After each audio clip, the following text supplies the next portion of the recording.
you go. Thank you, sir.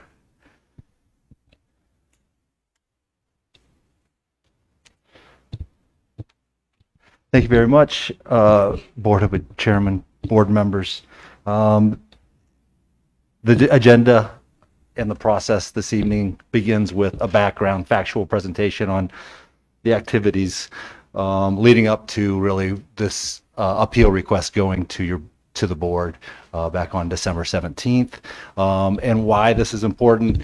The board's responsibility is to evaluate the zoning administrator or the city's process, among other things, and that it was adhered to as the zoning code prescribes it, as well as the interpretations of the zoning code as well. So with that, we'll quickly try and run through and just give you some background. It was all included in your staff report. If you had the opportunity to take a look, I'm sure you had a chance to take a look at that. And I'll try and make this brief. So quickly, in and around the 2018, Ms. Janovich pulled building permits. Did I do that? Sorry. Thank you. So Ms. Janovich pulled building permits, and those were a building permit for large shade structure, outdoor fireplace, pool remodel of the existing pool, and then as well there were fire permits issued for ANSEL system, which I'm sure Chairman knows what that is, but it's a fire suppression system for a hood vent in a kitchen, basically a commercial kitchen hood vent. And then in July 19th, the C of O, July of 2019, a certificate of occupancy was issued to the property, as well as a business license to Ms. Janovich. In October of 2019, over a year ago now, the error was discovered that we have a commercial venue, event venue, holding events, obviously, in a residential neighborhood. From that time, city began to investigate and look at options, starting with how can we work with Ms. Janovich to bring this use into compliance and work within the zoning code. So as of February, and in that pursuit, as of February, I don't think my, Danny, were you able to advance the slide for me? So I might be out of batteries. Oh, no, it's catching up. Sorry, there's a delay. Okay, apologies.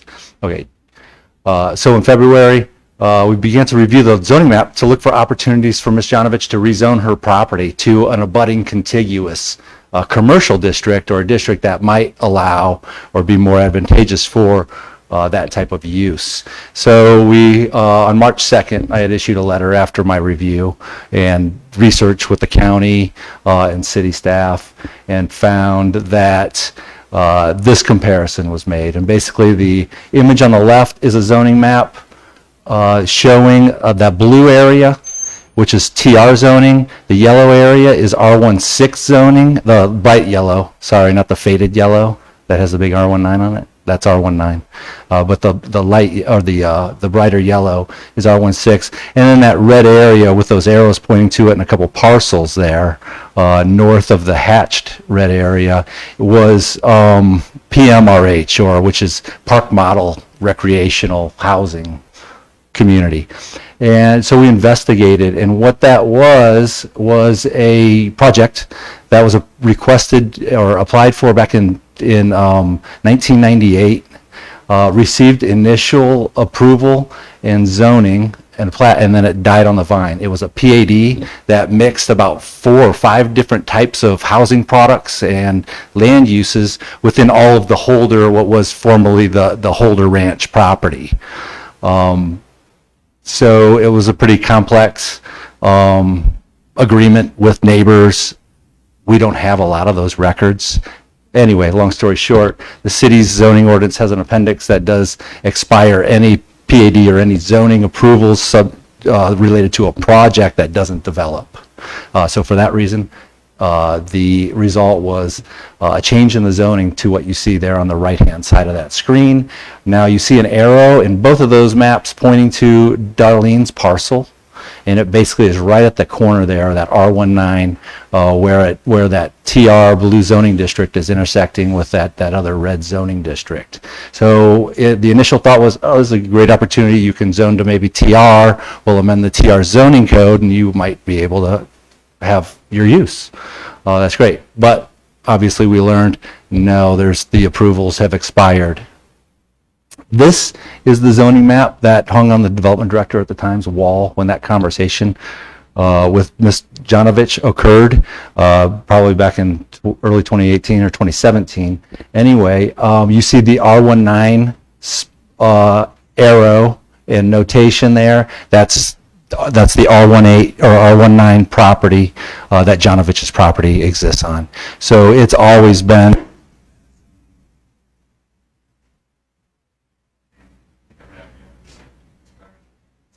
loud. And then you can see those detailed zoning designations surrounding PMRH, the TR, the R16. One difficulty with, thank you very much, with this zoning map is that it does not show any parcel boundaries. So when you're looking at a specific parcel, it's difficult to determine where that parcel might be relative to the zoning districts shown on this map. This is strictly showing zoning districts and really doesn't really show a lot of roadways or any other orienting geography. This is a zoning map taken from your online zoning map that is available to all residents now, and it has been for some time. But just to help orient you to the property, there it is again. You see the Janovich or DJ's Casa parcel flanked by 2 single-family residences. And then the large commercial zoning, all of the R19 is in the yellow.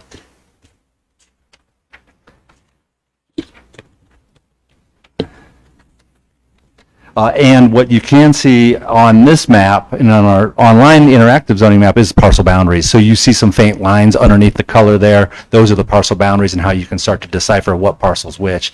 And actually online, you can click on that parcel and it'll give you the parcel number and address and other property information. So ideally, this circumstance hopefully won't occur again. And I did mean to start that obviously the city is fully understanding that this is a very difficult and unfortunate circumstance, how this appeal has come to be and how Darlene's business came to this state today. So knowing that, and as I mentioned, cities worked diligently with her to try and figure out solutions on how we can make this work. After that review, after that the zoning was corrected surrounding that property, we realized now there's not an avenue to rezone her property to a contiguous TR zone or that blue TR zone. So now it could be considered a spot zone or an ununiform, arbitrary rezoning of a single parcel for a single purpose. And that's something that we don't want to do. And it's called spot zoning. Anyhow, through the discussion, and now we're at February, the review of the zoning map occurred. In March, letter was written. That letter you just saw March 2nd. And then on March 5th, we met with Ms. Darlene, provided her with a list of options for her, and also issued the zoning violation that we can't figure out another avenue to make this work. Here are our options today and your options to move forward. And number one was to cease and desist the activity and operate her business in a way that's allowed in a home occupation. For instance, use your commercial kitchen or your kitchen as a catering facility or something like that, delivering food away from the location or to events. A bed and breakfast is an option by a approved conditional use permit, as well as other home occupations. Second, appeal the zoning administrator's interpretation, which is why we're here today. Thirdly, amend the zoning code. And in April, Ms. Janovich and her representative, Mr. Schubart, did file an appeal request. And what that does, and when the city receives an appeal, that stays any further enforcement on the property. Unless there's a life safety issue and we would come before you or a court, Superior Court, to say there's a life safety issue here, somebody's going to get killed if we don't do something about this now, they could, in that instance, issue a stay on the activity. But we didn't see that as necessary. We felt it'd be best to work with Janovich to see how we could exercise all of her, or give her the opportunity to exercise every option she has to remedy the violation. And then in August, we received that initial appeal. City had some comments, and it's included in as one of the exhibits in your staff report. The result was, working with Mr. Arlene, they decided it might be more advantageous at that time to go forward with the zoning request, rezoning. And that spot zoning that we mentioned was an issue previously. We recognized that there's a small area, a corner of the parcel, and I can't point to it. So Ms. Janovich's property is with the red roof. To the left of the red roof, the small gray roof, or the gray roof, sorry, is the Gibsons, Daryl and Lalani Gibson, who will be here tonight and have opposed the use on the property.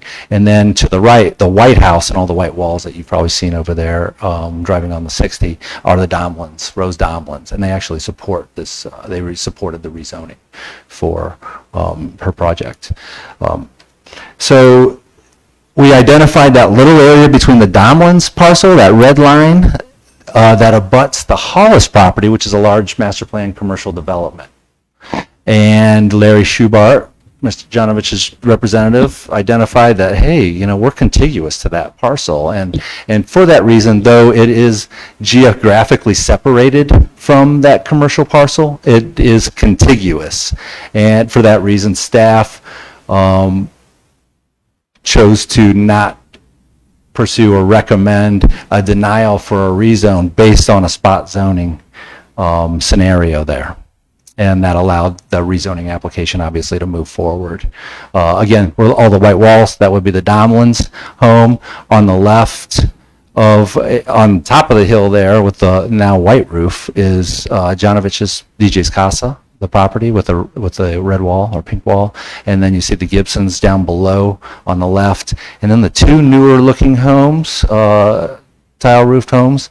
To the left is the closest is Travis Holder and Diane Holders, who are also opposed, and their neighbor Ray Baker, who's also submitted opposed to both this appeal as well as the rezoning. And then back to the right, beyond, nestled up there in the foothill there, is Frank Holder and Patty Holder's two homes, and that's Travis's brother and mother. So that zoning request included basically, let's stick with the R19. We'll call it we'll use the TR zoning district as the base district, and we'll make some modifications to that to give the neighbors a sense of control or restrictions on the property. Let's just use the R19 standards basically, but we'll allow an event venue to allow her business to operate there. Issues came up through that review of that rezoning request, and probably the number one issue I think that Planning and Zoning Commission and City Council were looking at was the disposition of Holder Road, or Holder Drive, I'm sorry. So it's essentially, it's on private property, it's within a 30-foot easement, and it's at best an 18-foot wide paved width. And that's a very limited improvement for homes. You know, it's basically your driveway, let alone having a commercial activity or some more intense activity that's going to require a lot of traffic. So that was a big concern, and one of the conditions should the council have wanted to approve the rezone. Also, other issue at hand was meeting the minimum parking requirements. She was requesting to have the full occupancy of 223 potential people at the location. That's the maximum fire marshal's fire occupancy for the property. So when we calculate out what's the potential traffic at one event, you know, all at one time, obviously it was a pretty intense use of both the roadway and the property. So parking requirements then obviously became an issue. Other issues, buffering, being up on top of that hill, sound could carry. You're essentially, if you're familiar with driving up and down the 60 there, it's in a canyon. You've got mountains on both sides, so noise would tend to travel up and down the canyon. So proper buffers were going to be necessary, and that brings us to October of last year. One of the third option that is available based on the zoning code was to amend the zoning code, change the R19 district, and allow maybe an event venue of some sort by conditional use permit or something like that. We did actually draft that based on council direction. However, Janovich's did not have the interest to pursue that text amendment or a future conditional use permit for the property to operate. So for that reason, the rezoning was heard in November by both the Planning and Zoning Commission, who made a recommendation, unanimous recommendation to deny the rezoning, and council ultimately denied that on November 24th. On November 25th, at Janovich's request, we went ahead and advertised and moved forward with this zoning appeal application and the public hearing notification. So there was no magical remedy that dealt with this specific situation, obviously, in the code, but what we do look at is what the code does say, and it did require that all building structures and uses of land constructed and developed shall be subject to the provisions of the code, and it provides for changes of use procedures such as a rezoning or a text amendment CUP like we just discussed. And why that's in the code is because there's a due process that the statutes require when you're changing a use, or in a neighborhood, particularly any location, when there's a change of use or rezoning, notification to the neighbors and public is critical importance based on statutes, as well as compliance to the city's long-range goals. And then we also look at those the infrastructure needs. That's it. So just to summarize, the action per your zoning code really gives you the authority to decide if there is an error in an order, requirement, decision, or determination made by the zoning administrator in the enforcement of the city's zoning code. And then please also note there's a provision in the zoning code that does require an affirmative vote of 3/4 of the Board of Adjustment, which is 4 out of 5 of you, to approve an appeal request, okay, or the modifications too. And I think that says you basically, so the ARS mirrors our zoning ordinance mirrors the ARS in that what your responsibilities are for administering the code or considering appeals to the code, and you're allowed to reverse or affirm in whole or in part or modify the zoning administrator's determination. All right. Boards may not, and this again is in ARS as well as our zoning ordinance, make any changes in the uses permitted in any zoning classification or zoning district. So they don't want you to take a legislative action and change what your directive effectively is. Are we adhering to our zoning ordinance and what it requires us to do? That's it. I'd be happy to answer any questions. Board members, do you guys have any questions? So let's proceed. Thank you, Dana. Let's proceed to business item number C. Oh, Why? sorry. Yeah.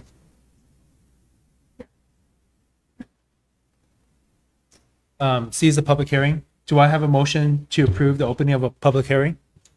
I'll make a motion that we open up the public hearing. I'll second it. All those in favor say yes. Others say no. Okay, public hearing is now open. Okay, so first off the list, we have Lalani Gibson. Would you like to make a few comments? And then before you present, please keep your comments to 3 minutes. That would help us speed along. Thank you. Sure. Yes.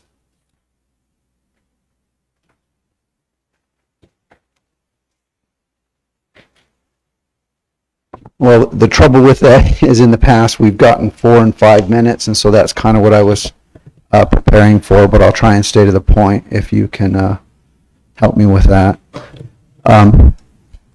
So thank you for giving me the opportunity to speak today. My name is Darrell Gibson, and I live at 1865 Holder Drive. The property in question and mine are next to each other. We have lived out here for 28 years, and that's longer than any other property owner in the area. So we bought our land to build our dream home, grow our family, and eventually retire there. We have had children born while living in this home and die while living in this home. This is our home. We do not own a second home. This is our life's investment. We have put everything we have into this home. This is everything for us. There are 9 homes out in this area, and in a previous meeting, the city has said there's not another area within Globe like it and called it unique. All of the homes out here are beautiful, have land, and are zoned residential. The home and property in question is also zoned residential. It has been ever since it was first built by Kendrick Holder in the 70s. Still residential when bought by Donnie DeVore. Also still residential when Peachy, the current owner's sister, inherited it. And also residential when the current owner, Darlene Jonovich, bought it from Peachy. No previous owner has ever operated a business from this home. What Darlene likes to tell everyone is, but Chris Colopy said it was commercial and gave me permits. How in the world that she ever thought that it was still amazes me, and I don't believe it. County and city records show it residential. All tax records show it residential. All zoning maps show it residential and always has. All paperwork regarding the purchase of the house shows it as residential. It has never been anything but residential. There's no way to mistake it or think otherwise, but of course it's the city's fault. She takes no responsibility. This is not some homeowner who all of a sudden needed to start a business from their home. She already owns DJ's companies. This is somebody who bought it specifically to make it into another business and has even told others this.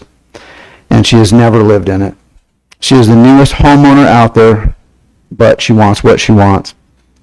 I would like all of you to picture your home. Now picture the neighbor next to you. Now picture them having over 209 people there. Also 40 plus vehicles parked around you. Loud music, cars driving in and out. Not just a one-time thing, but all the time and at every opportunity. This is not an exaggeration. This was actually in the rezoning PAD application, so it could and would happen if approved business is allowed. There are some who sent letters in or will get up and say what a good time they had at one of the parties or swim lessons or some other activity up there, and I have no doubt that they would be telling the truth, because it sure sounds like it. At the last party she had, I heard what a good time they had. I heard the music from my living room. It was the song You're the One That I Want from Grease. I heard the DJ announcer on the PA system speak, and then the crowd cheers, time after time. 54 persons that I counted standing right on the edge of the property, cheering all the things that come with a party or celebration. I have many pictures of it. This is not contained in their home or backyard. It is anywhere on that property. This time they were in the front yard. Yeah, all the neighbors would have a very different experience than the partygoers. Those writing letters or getting up front and speaking do not live out here. Darlene does not even live out here. 8 of the 9 residences and landowners are against this. The one that is for it said, as long as it does not hurt her property value, but guess what? It will. They will be moving soon and it will matter. The landowner who owns the road from the highway and over 100 acres around this area had their lawyer send a letter saying they're 100% against this being in any sort of commercial or business and will not allow any changes to the road in any way. They do not want that kind of traffic on their road or next to their property. Board of Adjustment members, it may seem hard, but it really isn't. What you're being asked to do from almost all the home and landowners out in this area is to follow the City of Globe's Planning and Zoning Board's unanimous decision and the Globe City Council's unanimous decision and not allow this residential property to act as if it were commercial or allow a business in any way. There are places for residences and there's places for business. That's why we have planning and zoning. Not property owners turning things into whatever they want, and then when found out, spot zone or reinterpret zoning to suit them. I am all for small business, and I wouldn't mind being a business owner, but everything needs to be done the right way, like every other business owner in this city had to do. There are no shortcuts. You are here to protect us from this sort of thing. We and the other landowners have done nothing wrong or illegal. We do not ask for much. We live on a privately owned road that is not maintained by the city. We have no city-maintained water line, no city sewer, no city sidewalks. We pay our taxes as zoned. We are not the ones who have disregarded the city zoning ordinances and then lawyered up to try to force their will on everyone around us. So what this really comes down to, and I'm closing right now, are you going to allow the newest homeowner in this area to trample the property rights of all the other homeowners and property owners out there who have been there for decades? That is what this is about. We are innocent. This really needs to come to an end tonight, and it has gone on for far too long. We have had tremendous stress over this, thinking everything we have spent our life on is ruined. This needs to end tonight. Please follow the Globe Planning and Zoning and City Council's unanimous decision and deny any business use on this property. Thank you. Thank you, Daryl Gibson. Lolani, did you want to speak? Thank you.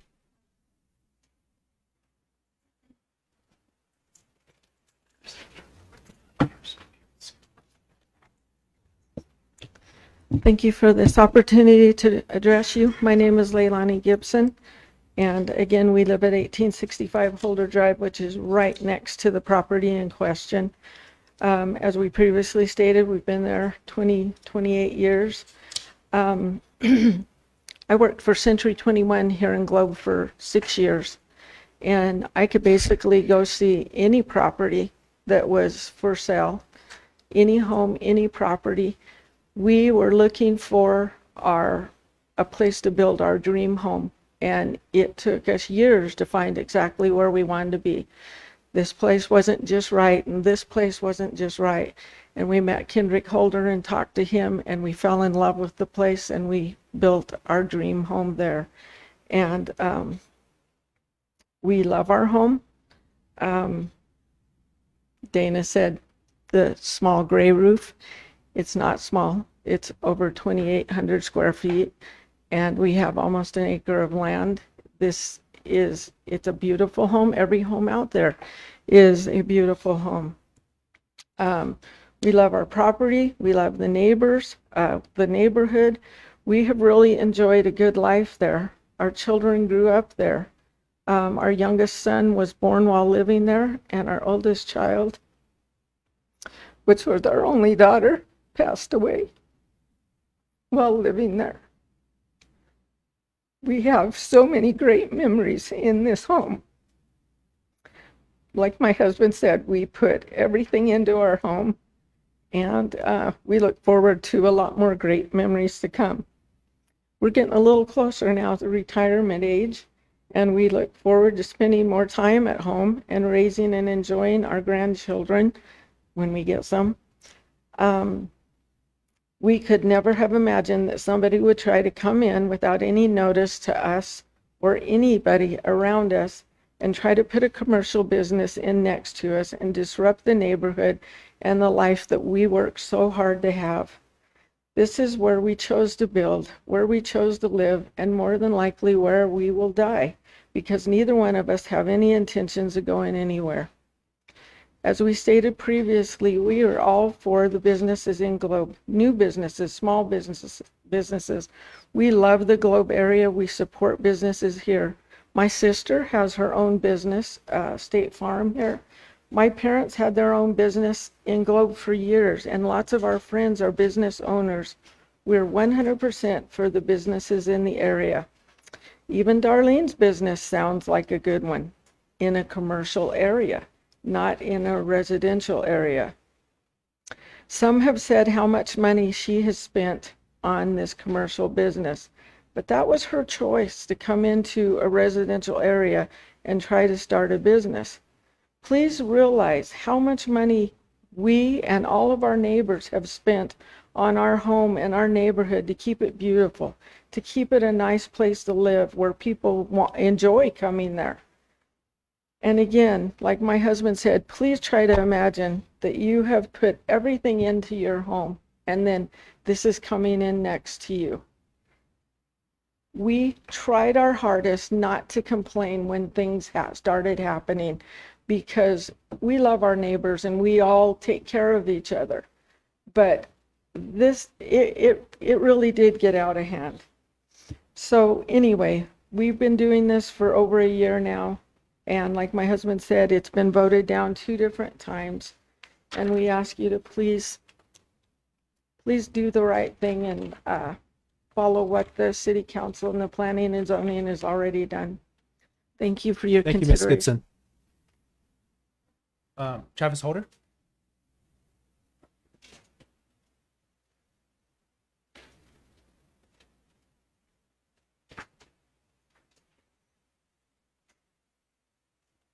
Chairman Wong. Yes. Hi, this is Cassandra Ayers. Hi, Cassandra. I represent Travis and Frank Holder. I was going to go first before Travis, if that's all right with you. Sounds good. I'll try and keep it short here. Good evening, Chairman Wong and members of the board. My name is Cassandra Ayers, and I'm here with Felipe Zubia, who's back here behind me. And we're here with the law firm of Buse, Gilbert, McGroder, and Phoenix. Felipe's in here, so I've left my mask on, but if you can't hear me, just let me know and I'll take it off and make him move away so he's more than 6 feet. But as I said, we're here tonight on behalf of Frank and Travis Holder, who not only live on this street and are some of the people most affected by the illegal use of this property, but they're also the original owners and sellers of the property in question. And I would ask that their time to speak tonight be combined so that I can give my remarks. So I want to be respectful of your time, and I'll try not to rehash what Mr. Burkhart and what the others have already covered so well. But before I get into the merits of our appeal, I just want to point out the fact that this appeal was filed too late, which means that the board doesn't have the authority to hear it. It was filed on April 6, 2020, but it wasn't, it should have been filed by April 6, 2020, but it wasn't filed until April 15th, 2020, which was 9 days past the deadline. Now, the appellant's brief includes an email with an extension until May, but we don't believe there's any authority under the ordinance that controls the deadlines to grant those extensions for filing. So now that I've made my record, I'll get into the merits of our argument. And I'm going to go over a couple of main issues. There was no error in the zoning administrator's decision. The city is not equitably estopped from enforcing the zoning ordinance. The owner does not have vested rights, and the property cannot be deemed a legal non-conforming use. The board's responsibility here is limited to the very narrow issue of determining whether there was an error in the zoning administrator's decision that the owner's commercial use of the property was a violation of the residential zoning. And if no error can be found in the zoning administrator's decision, then you must deny the appeal. Now, we've been doing this for a long time, and I can tell you that we've combed through the record in this case and cannot find any error in judgment, the interpretation of the zoning ordinance, or the analysis by the zoning administrator. And moreover, the board does not have the authority, as Mr. Burkhart said, to change the zoning ordinance, which is what granting this appeal would do. Now, if there's one constant here, is that this property has always been zoned residential. It was residential when it was in the county, and it's been residential since it was incorporated, since the city was incorporated. And that has never changed. And if there's another constant, it's that the residential zoning category does not allow for commercial uses. But what does it allow? Single-family dwellings, accessory buildings with pools, etc., and home occupations, which is another thing that Mr. Burkhart discussed. This is not a home occupation where you have someone working out of their home. In this case, the home itself is the business. In fact, the owner's original brief acknowledged the property was purchased with the specific purpose of conducting an event venue business on this property. And under the ordinance, a home occupation is a business activity carried on by the occupant of a dwelling as a secondary use. Now, no more than 1/4 of the floor area of 1 story of the main building or 400 square feet of a detached workshop can be used for that occupation. In addition, the residential character of the dwelling may not be changed by the occupation and may not cause any unpleasant or unusual noises or cause any parking or traffic congestion in the immediate neighborhood, and that's important. One of the numerous complaints about this use are the traffic and parking issues, which are tremendously detrimental. And the purpose of zoning is to allow local authorities to regulate and control land use to ensure complementary uses. And allowing this commercial business to continue to operate within a residentially zoned area is the exact opposite of a complementary use, and it flies in the face of the purpose of zoning. The appellant's reply brief, as Mr. Burkhart mentioned, also had a couple of other uses allowed in the R19 zoning, such as churches and a bed and breakfast. But what the brief failed to mention is that a church and a bed and breakfast are not uses allowed by right. They require a conditional use permit. And a conditional use permit requires that an application be filed and evaluated by the staff and the planning commission. And a determination must be made that the use will not be detrimental to the health, safety, or welfare of the community, nor will it cause traffic congestion or other community impacts, such as depreciated property values, and that it's in harmony with the purposes and intent of the plan for the area. No determination has already been made that this use is a detriment to the neighborhood when the rezoning application was denied unanimously by the Planning Commission and the City Council. The owner has a very high burden to meet in order to establish that the zoning administrator got it wrong, and they have not met that burden. Quite the contrary, everything from the unanimous denial of a rezoning request by the Planning Commission and the City Council to the zoning administrator's decision has demonstrated that the city is acting appropriately. Now, the appellant said that there was confusion about the zoning because a zoning map purportedly shows the property was C2 zoning. But let's be clear. There was no confusion, and the owner has never produced a map showing C2 zoning. This property has always been zoned residential. The appellant has also tried to make the case that the city is equitably estopped or cannot enforce the zoning because the owner spent money updating the property for a commercial use. But that interpretation of this doctrine is erroneous. As we've stated in our brief, equitable estoppel only applies if the public interest will not be damaged. But granting this appeal is damaging.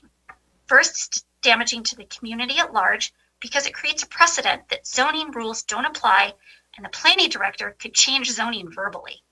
Second, anyone who's attending an event at that property could suffer as a result of the lack of parking, traffic, and the safety issues because of the single point of access onto the highway, which is the only way to get in and out of that property. It's also damaging to the immediate neighbors, as you heard from Mr. and Mrs. Gibson. The staff report for the council hearing where the rezoning was unanimously denied contained a litany of reasons why this use was damaging, and I'm just going to go through a few. The staff was going to require 15 stipulations, such as widening Holder Drive to meet the increased traffic demand, and that's a private road, prohibiting overnight guests at an ostensible residence, providing a traffic safety and circulation plan for a house, and paving a parking lot at a house. The staff also noted that Holder Drive is one of the lowest density neighborhoods in Globe, but a total of 223 people could be on the property at one time. And while the code required 75 parking spaces, staff thought 100 would be more appropriate. Staff also estimated that 270 trips per day, which is a 330% increase from the number of trips now, would occur as a result of this use. They also thought that a Holder Drive would need to be redesigned to accommodate access for emergency vehicles. As you can see, I don't know if you brought up the slide presentation that we sent you, but if you could bring up slide 2, multiple neighbors, some of whom are here tonight, expressed strong opposition to changing the zoning to something that's entirely out of character for this neighborhood. If we get it up to it, slide 3 includes some snippets from those letters. And then slide 4 just shows a closer perspective of the neighbors that are in opposition. And I'll wait for just a second there. So here's slide 4, perfect. Slide 4 shows that closer perspective of the neighbors that are in opposition, the yellow dots representing the opposition, obviously. So the Planning Commission and the Council's unanimous votes of denial affirmed that this use was damaging to the public interest. And granting the appeal is a de facto rezoning of the property that was already denied by the City Council. So if you'll bring up slide 5, please. If the board grants the appeal, it gives all the benefit to the owner, but places all the burdens on the neighbors. And you can see how this property is at the beginning, over here by the road. I'm sorry, I don't have a pointer. But all the neighbors behind here bear the impact. Let's assume that the board grants the appeal. The appellant's use of the property cannot meet traffic and safety standards. The city staff would have required redesigning and widening Holder Drive in connection with the rezoning.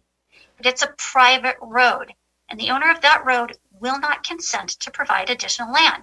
Neither the city nor this board has the authority to make a decision that would force a private property owner to dedicate its property to benefit one other property owner. Now, in addition, equitable estoppel only applies if there's been an authorized formal act. Simply put, no formal act authorizing the owner to use the property for commercial purposes has occurred. The appellant puts a great deal of emphasis on an exchange of emails, but that's not a formal act. And reliance is not justified where knowledge to the contrary exists. In light of the appellant's knowledge of the residential history of this area, she should have known that the property was not commercial and instead requested a zoning clearance letter, but that did not happen. In fact, the only formal acts to take place are the city adopting R19 zoning at incorporation around 1989, and the city council unanimously denying the rezoning request. So next I'll talk about vested rights. The owner does not have vested rights to use this property for commercial purposes. The appellant argues that the owner has vested rights, again, because a lot of money was spent sprucing the place up to use as an event venue. However, in order to have vested rights, the owner must have a legitimate issuance of a permit authorizing a use consistent with proper zoning. The permits were never legitimately issued because they were inconsistent with the zoning. The permits themselves contain a disclaimer that they're only good if they're compliant with all laws, rules, and regulations of the city and state, which clearly they are not. You can read this in our brief, but building permits that are erroneously issued or based on a mistake of fact do not give rise to a vested right. This is a bit repetitive, but that's an important point, so it bears repeating. Building permits that are erroneously issued or based on a mistake of fact are not legitimate and do not give rise to a vested right. And that principle applies even if the party suffers financial loss, no matter how severe, if the business is in a location that can be regulated under police power. And it's undisputed that the city has the right to regulate the property under the police power. Therefore, the owner has no vested rights, no matter how long it's been in operation, because the permits were issued based on mistakes of fact by the city and the owner. And finally, Mr. Schubart has said, and the appellant has said, that the property should be deemed a legal non-conforming use. And the operative word there is legal. In order to be a legal non-conforming use, the use must have been legal in the first place or before the zoning was changed. There's no such thing as an illegal non-conforming use, and that's what the owner is asking you to create. This is not a situation where the property used to be commercial and later changed to residential. Here, the commercial use was never legal because the property has always been residential. Therefore, the property cannot be deemed a legal non-conforming use. As I wrap this up, let me go back to where I started. No error can be found in the zoning administrator's decision. Granting this appeal fundamentally changes the entire purpose of the residential zoning category and places a disproportionate burden on the neighboring properties. What the owner is asking you to do is to provide a variance to their use. That's not your job, and it's patently illegal for you to do so. The board doesn't have the authority to change the zoning ordinance. As Mr. Burkhart said, the circumstances here are unfortunate, but the zoning ordinance must be enforced equally and without special treatment to one person. Given the unanimous decisions from the Planning Commission and the Council, there's clear direction that this house is not appropriate for a standalone commercial use. The holders, who, as you see, are here tonight, if I was next to them, I would point to them, but can speak to you about how their grandfather built this house in the 1970s, and that he would never have wanted his home to be any kind of business or pose a safety issue to his grandchildren and great-grandchildren. So we ask that you respect and uphold the findings and decision of your city's zoning administrator, deny the appeal, keep the zoning intact, and preserve the rural residential nature of this community. Thank you, and I'm happy to answer any questions. Thank you. Travis Holder, do you have any additional information you want to add to? Okay, go ahead.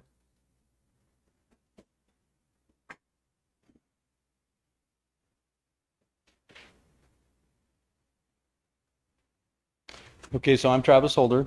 I live at 1875 South Holder Drive.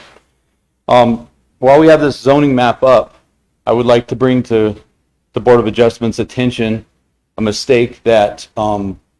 Janovich's lawyer gave you information on that was incorrect, totally false. Basically, if you look at that zoning map, okay, you can see it says Holder in the yellow on the left, close to the Hollis property. That's my home. If you look to the, what would be considered kind of the northwest, you'll see one that says Salome. Some people would say Salome.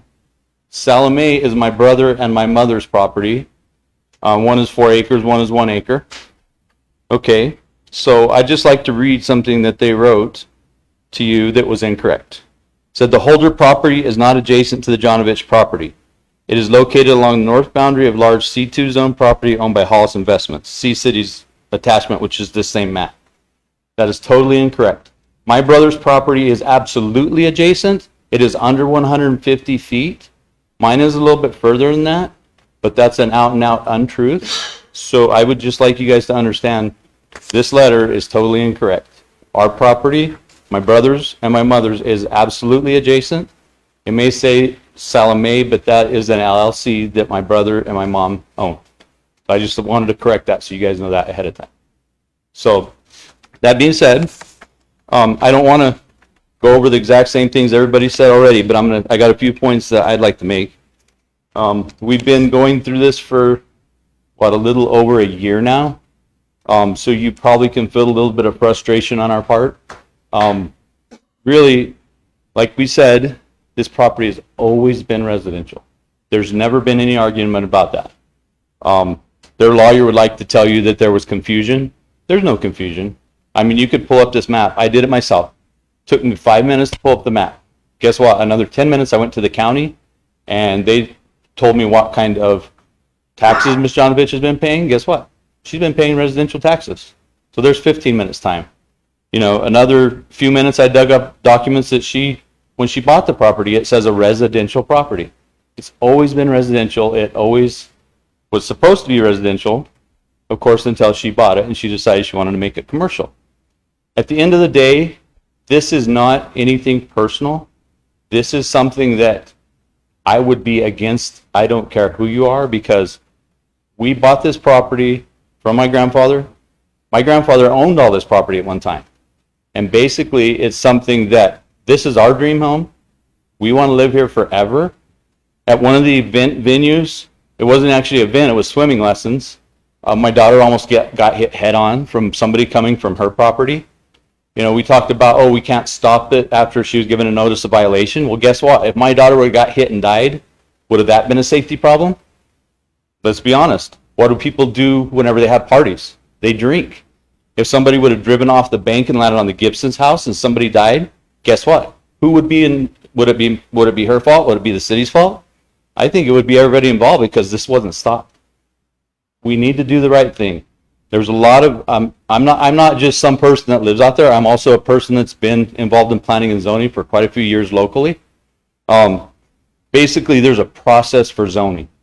That process was not done correctly until we figured out that there was an incorrect problem, right? One of our neighbors actually went to the mayor, and that's how all this got started. But at the end of the day, zoning is for these kinds of issues. We have zoning for a reason.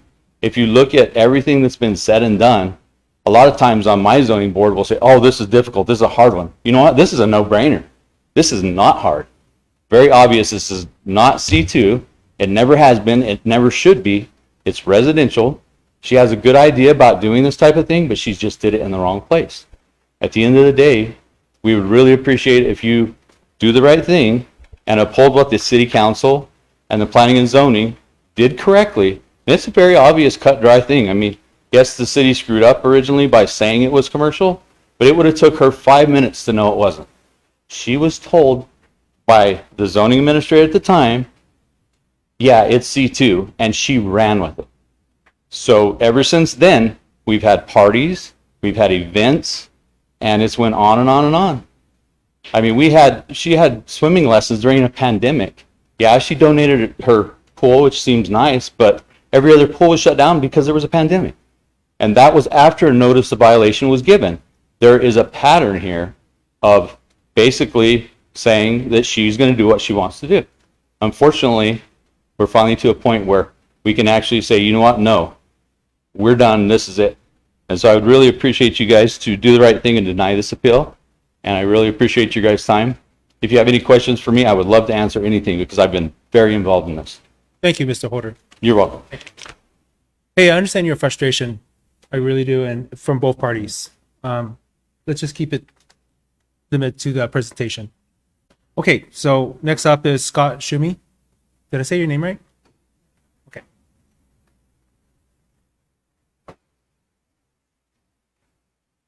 Thank you, Mr. Chairman and board members. Glad to be here. I'm here as a small sample size, but I think if there were more community members aware of the issue here, I think there would probably be more people supporting the. Excuse me, can you state your name and address before you give your statement? Oh yeah, sorry, Scott Shumway. I'm not out in the property, but I'm close by on Cecil Circle. So I'm here to, and I have actually prepared a formal written statement I submitted the last meeting. I got a chance to look at that, but it's probably better than what I'm going to say here tonight. So I'll just keep it real brief. But from my perspective, and what I would encourage the board to consider is the potential precedent that could be set here if this appeal is actually upheld. And what has me concerned, although I'm friends with a lot of people out there in the area that we're talking about, I'm actually here to, as a concerned resident of Globe, that this could be, detrimental to future neighborhoods. I live in a nicer neighborhood in Globe. I have an empty lot there, and if someone were to come into my property and begin to operate a business, obviously I would be very unhappy as well, and I would consider you board members put yourself in the same situation. We have communities and neighborhoods and zoning laws to protect our properties, right? So, from my perspective, and I think from any other outsider's perspective, you have a situation where, you have an outsider coming in and no offense here, but muscling their way in to get what they want. And the vast majority of the neighbors are opposed to it. And if that were to happen in my neighborhood, I would be pretty irate as well. But if we don't have zoning that ordinances that we can rely on and invest money into our properties based on those zoning laws, we really have a lot of chaos here. And I think that needs to be brought into the equation here as well. So I'm just requesting that the board members deny the appeal for lots of obvious reasons that have already been stated. And you have my support as a nonpartisan here, if you want to look at it like that, a community member at large. And I think the vast majority of residents in this community would agree with my assessment of this situation, that our zoning laws really need to be protected. So thank you for your time. Thank you. Is Frank and Diane Holder here?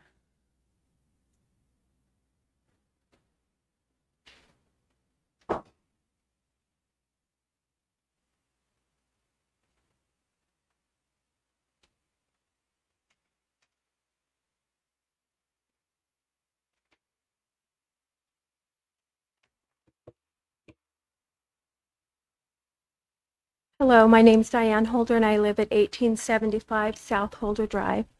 I'm just going to give a little bit of a background of the property. My husband's grandparents owned it, all of that property, including what's now the Hollis property, for years. And they built that house that's now DJ's Casa in the 70s, I believe. And shortly after, they sold it to Darlene's aunt, I believe. So it's been in her family for, I don't know, well over 30 years. And after Donnie DeVore passed away, it was left to her sister. And so now Darlene purchased it from her sister. So the property has been in her family all these years. She has known the entire time that it's been residential and only been used as a single family home all this time since that house has been built.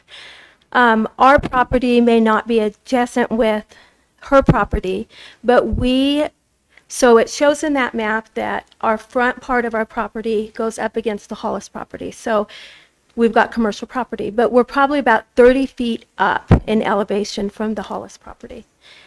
We don't use the same road as the Hollis property. That's frontage property. Our only way in and out to our property is on Holder Drive, which, as it's been mentioned already, it's a private drive, only maximum 17 to 18 feet in width.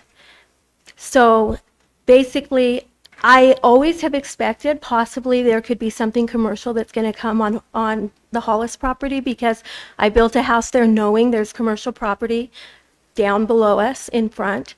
But you never expect that in your neighborhood on a private drive, where the whole neighborhood that uses that drive is only single family homes and all zoned for residential, you never expect that a house that's always been a house, that there would be a possibility that that can turn into a business. So after Darlene purchased it, shortly after, we noticed that she had a family move in there, that I'm not sure if she was collecting rent or letting them live there. But so my point is, they knew it was a home because a family moved in, a friend, I think a friend of theirs moved in and lived there for about a year.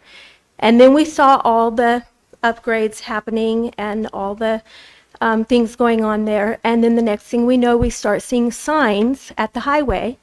And remember, it's a dangerous area, even just to pull, and that hasn't even been mentioned. The safety of pulling on and off the highway from right there is really dangerous.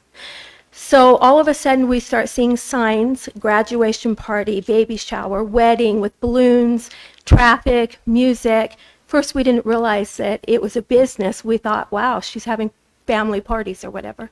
So then when we got word that she had been told that it was already commercial, and so that's what she was doing, running it like a commercial business, then of course Leilani went to the city, and that's when we started meeting with the mayor, and this has been going on for over a year. But the thing is, it is a major safety. I mean, we have to kind of pull off to let the other person drive past us if we're in a big vehicle. So to have this kind of traffic, and like was mentioned before, one of the days of the swimming lessons, my daughter was coming home for lunch. She walked in the door. I can't tell you how shook up she was. Somebody came out of that driveway from DJ Casa around that blind corner on the opposite side of the road. And I mean, Tiana was this close to being hit head on. So shook up. I called Paul immediately when it happened. And she continued to have parties after I called and said we had this close of a head-on collision. So it's safety. The only property owner out there that is not opposed to it.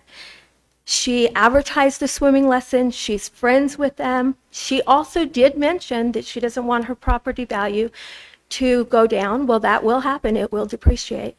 So I'm just asking. Well, let me mention one other thing. I'm sorry. So the thing is, I never met her till after one of the city council meetings. And after the meeting, we visited, and I told her, we all look out for each other out there in that neighborhood. We all look out for each other, and we welcome you to the neighborhood, to move into that house, to live there like it's meant to be used for a single family resident. She made it very clear she never had plans to move into that house. She's got sentimental value with her own home she lives in. She has no interest in ever moving into this house. So she bought it knowing that it was residential because she pays residential property taxes, and it's been in her family for so many years. She knew all those years it's only been lived in and used as residential. She pays residential property taxes. And so I'm asking you, I'm sure it will be a temporary inconvenience for her if she has to move her business, but anybody else would have to open a business on a commercial property. But it may be a temporary inconvenience to her. It will be permanently affect our neighborhood and the entire community if this business takes place there. And I'm telling you, it's dangerous. It's dangerous. Not very long before, a couple months ago, we had somebody that lives in the neighborhood pulling off the highway to turn into, and they got rear-ended. It's not a drive made for that kind of traffic. So I'm asking you to please do what's right for the entire community, because if we set this precedence of breaking the rules for one person, then we have to start doing that everywhere. And I'm sure that none of you would want to see all of a sudden R1-9 homes turning into businesses right next to us. And with me being a real estate agent, I'll tell you, it'll lower the value of the houses here and that people won't have a desire to move here if they know that their neighbor can turn into a business right next door to them. So I'm asking you to please do the right thing. And nothing personal against her, nothing personal against her at all. I'm sure her business, she's a great businesswoman. I'm sure her parties are wonderful, but let's find the right commercial property for her to move her business. I 100% support small businesses and local businesses. It's nothing against her. So please, I'm asking you to do the right thing and vote in the same way that the city council did and that the planning and zoning did. Thank you for your time. Thank you, Ms. Holder. Is Frank Holder here? Go ahead.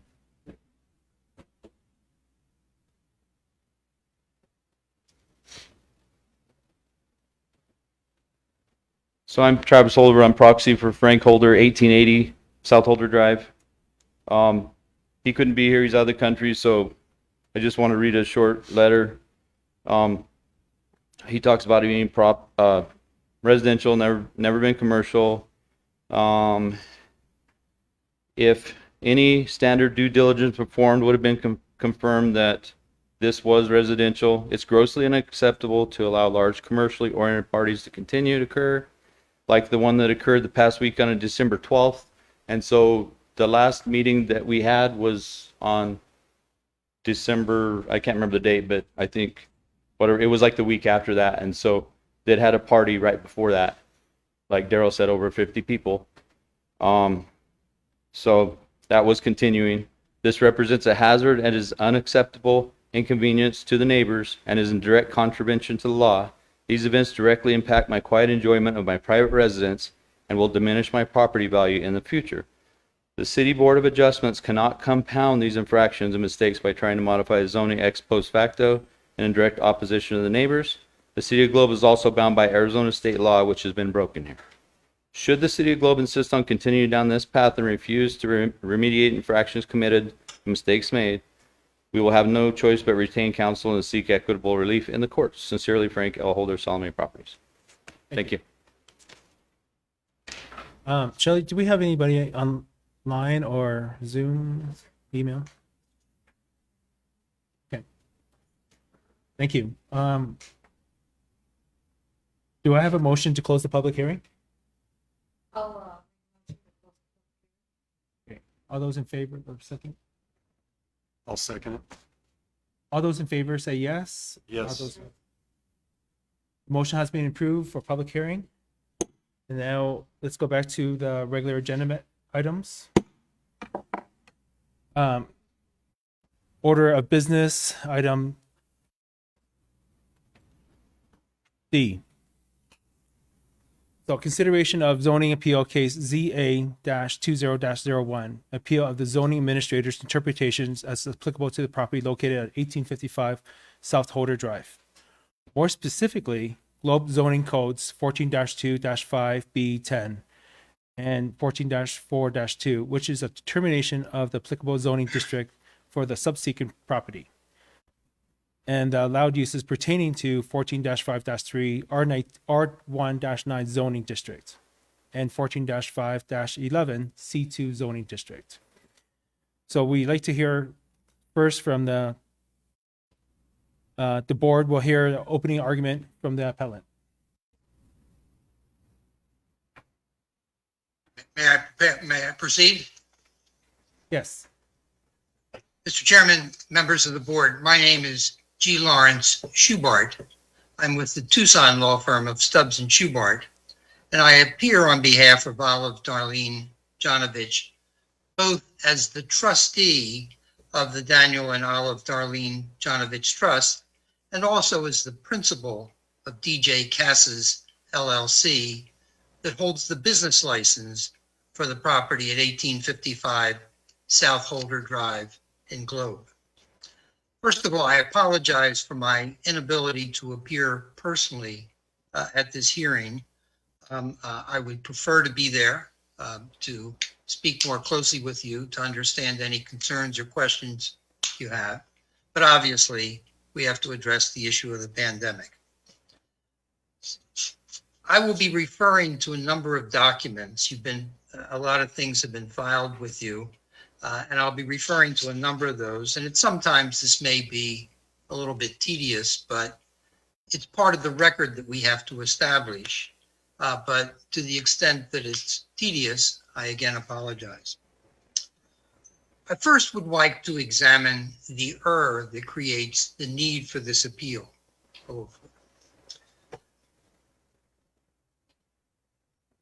Give it up. I think we lost you there. Okay. On July 9, 2009, the City of Globe, through the Planning and Zoning Department, issued a certificate of occupancy allowing DJ's Casa at 1855 Holder Drive to utilize the improvements as a venue for various events.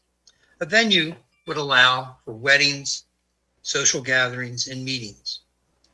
The city at that time confirmed the use of the property was C2. This document was issued by the then acting Planning and Zoning Administrator, Chris Colopy. The question is, how did we get to this point? I believe that the City of Globe Zoning Administrator, Chris Colopy, misconstrued the zoning base maps when he first advised Darlene Janovich her property was already zoned C2. The zoning base map that Dana Burkhart talked about, which was in existence in 2017, go back to 3. Go back to 3. This one was the one that was in existence in 2017, the one on the left, and it shows this significant swath in red that was the Holder Ranch development rezoning that was approved in 1998. The blue that is to the east of the subject property was approved also for TR zoning. TR allows a high-density residential development and even office uses. As Dana Burkhart pointed out, that zoning base map that was in existence in 2017 was erroneous in that those designations shouldn't have been shown on the property. What he did, now I'll go to the other one. What Mr. Burkhart did point out to you is this exhibit, the zoning base map, was probably the one that was hanging on the wall in the Development Services Department. At the time Chris Colopy rendered his decision, the property was zoned C2. As you can see, the entire swath along US 60 is already hard zoned C2. And what was proposed where the holders and the other properties owned was a proposed RV trailer park where there would be 133 units and 66 TR units to the east side of Holter Drive. Now, I'd like to point out that this rezoning request in 1998 was approved by the mayor and council for the City of Globe. So certainly it was reasonable for Chris Colopy to conclude that what is the Janovich piece of property probably was within the C2 zoned area. Certainly it was in an area that the mayor and council had already approved for a much higher density development than what's there presently. Now go to the left. What's problematic here is that in 1998, many of the neighbors that are now complaining about the event venue, this relatively nominal use of the property, were totally in support of the request for an RV park for the TR development and the other high density development that was called the Holder development. That was a master plan development. And as it turns out, both the Holters and the Gibsons supported that rezoning request. They reached a deal with the proposed developer where they would be happy and support the rezoning request. So this is important for two reasons. Not only does it help to address these belated concerns that are now being addressed, but when we come to the legal issue of equitable estoppel, and we talk about what is in consonance with the planned uses for the property, you'll find that what Darlene Janovich is presently doing is totally consistent with what the neighbors supported in 1998 and what the mayor and council approved in the rezoning request. It is true that that rezoning request did expire because they didn't go forward with the balance of the development. That could have been for a number of reasons, including economic conditions, but it's an important consideration for you to remember. There are two preliminary issues that need to be resolved. You can get that off. There are two preliminary issues that need to be resolved as we proceed in this appeal. The first is they indicate that there was not an official request for interpretation. Well, the idea of an official request for interpretation becomes important when the regulating authority, here the City of Globe, denies the guidance or advice that they provided. But that's not the case here. Chris Colopy will tell you, and Dana Burkhart will tell you, it was in his letter, his notice of a violation, that the city made a mistake, that the city did advise Darlene Janovich that her property was C2 zoned. So the argument that they were not, go up to the, back to 04. The fact that we have both a certificate of occupancy that identifies the zoning as C2 and a business license that was issued by the City of Globe for DJ Cassett to operate the facility as an event venue, both are those official acts that are necessary to fulfill the elements of equitable estoppel. The second preliminary issue is the one that's been raised solely by counsel for the holders, and that is that the appeal was untimely. That is just untrue, and I would expect Dana Burkhart to tell you that he's the one that allowed the appeal to be filed at a later date. Dana Burkhart's letter of March 5, 2019, said that he now concludes that the property is being used inconsistent with the R19 zoning. The letter continued that if you disagree with this interpretation, you have 20 days to file an appeal. Darlene Janovich was concerned about that statement, that it had to be filed within 20 days, because the City of Globe zoning ordinance says that an appeal from a zoning administrator's interpretation can be filed within 30 days. So she contacted Dana Burkhart and said, which applies, the 20 days or the 30 days? And Dana Burkhart, in a conversation with Darlene Janovich, told her it really doesn't matter, because at this juncture, due to the pandemic and the closing of our offices, there's really not anyone to receive the appeal, and there's not anyone that can process the appeal. I'll give you more time. And that is his email of March 27. That is confirmed in his email. That's not the only conversation, but that is confirmed by his email of March 27, where he says, I'm comfortable with an additional 30 days based upon our current situation with the virus threat. That would make the due date May 4. Well, in actuality, the appeal was filed April 15. The staff report says April 20, but that's because there was a supplemental filing that added additional documents on April 20. But the initial appeal was filed April 15, well before the May 4 deadline, where it was required to be filed. So there should be no question that this appeal is timely and that it's properly before this Board of Adjustment for consideration. So What we're asking is for the Board of Adjustment to conclude that the zoning administrator's notice of violation failed to consider the legal principles of vested rights and equitable estoppel. While you've already heard argument that while scrutinizing Dana Burkhart's letter of March 5, they could find no error in his interpretation, the reality is his letter makes no examination of all the guidance that was provided by various City of Globe officials, the various confirmations that the property was in fact zoned C2, nor did it in any way take into consideration the phenomenal amount of money that was expended by Darlene Janovich in reliance upon that guidance provided by the City of Globe.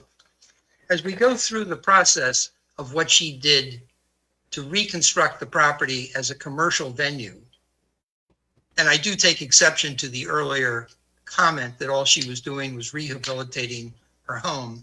That's not the case.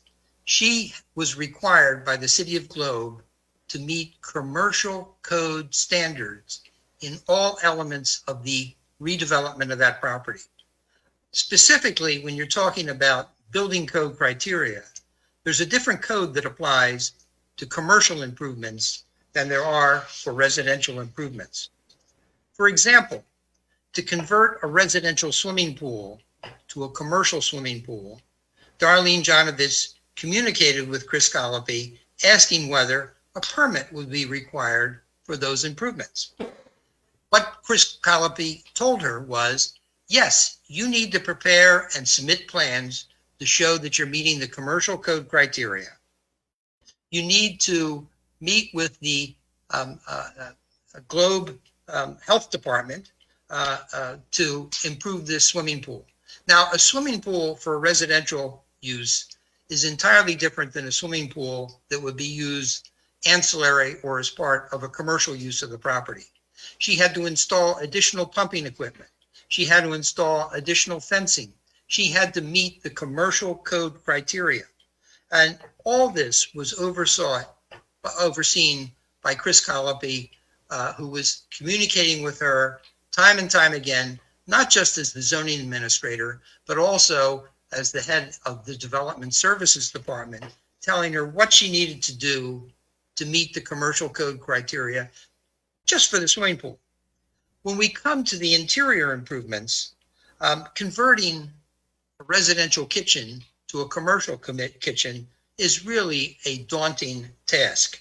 The kitchen has to meet commercial standards. And here again, she communicated with Chris Colopy from the Development Services Department regarding whether a floor plan showing the improvements would be required. He responded affirmatively. Is this 147? Yeah, let's get 147. He responded affirmatively, indicating not only did she have to submit plans, but she had to work with the Gila County Health Department to obtain approval for a commercial kitchen. On January 23, 2018, this would be 162, Chris Colopy sent an email to Darlene Janovich stating specifically that if you're doing any electrical upgrades, these drawings also would have to be submitted to the Gila County Health Department, as it was for a commercial kitchen. He further specified that it would be that there must be, to meet commercial kitchen standards, there must also be a hand washing sink, as that would be required by the health department. This is not a small or inexpensive requirement. Commercial kitchen requires stainless steel sinks, a commercial stove, a walk-in refrigerator, a food storage area, and a fire suppressant equipment as part of the range hood. They also required Darlene Janovich to work with the Globe Fire Department, specifically Joe Bracamonte, the fire official, as he would be involved in the review and approval due to the commercial nature of the project. We have submitted as part of your package documents that are identified. When lawyers do things, when they submit packets of information they put what's called a Bates stamp number on it. So the documents we submitted in the lower right-hand corner are numbered consecutively from 1 through whatever the last number was. 293. So we submitted 293 pages of documents. The documents at 166 through 182 show the various permits that were required.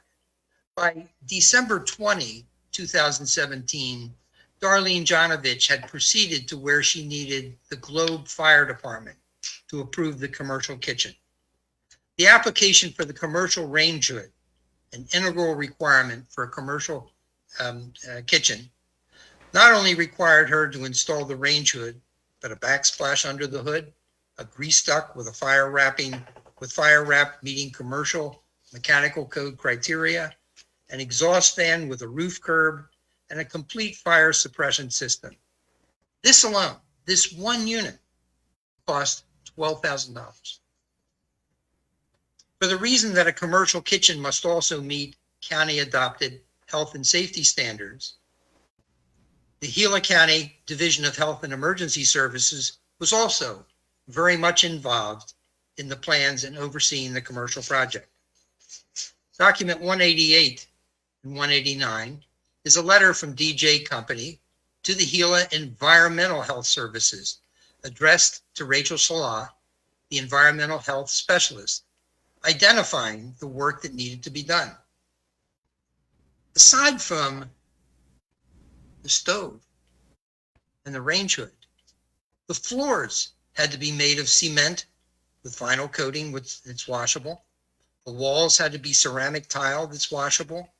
There had to be granite countertops, stainless steel backsplashes, and the granite had to be washable.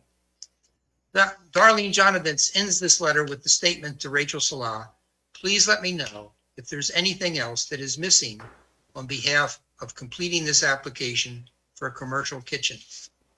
Members of the Board of Adjustment, there can be no question in your mind that Darlene Janovich genuinely believed her property would allow the commercial use of property. She spent over $350,000 converting a residential property to a commercial property. Appendix 4 shows the summary of those expenses. They're the documents that are Bates stamped 06 through 08. They should separate from the acquisition price of the property. She spent over $350,000 in improvements to the property.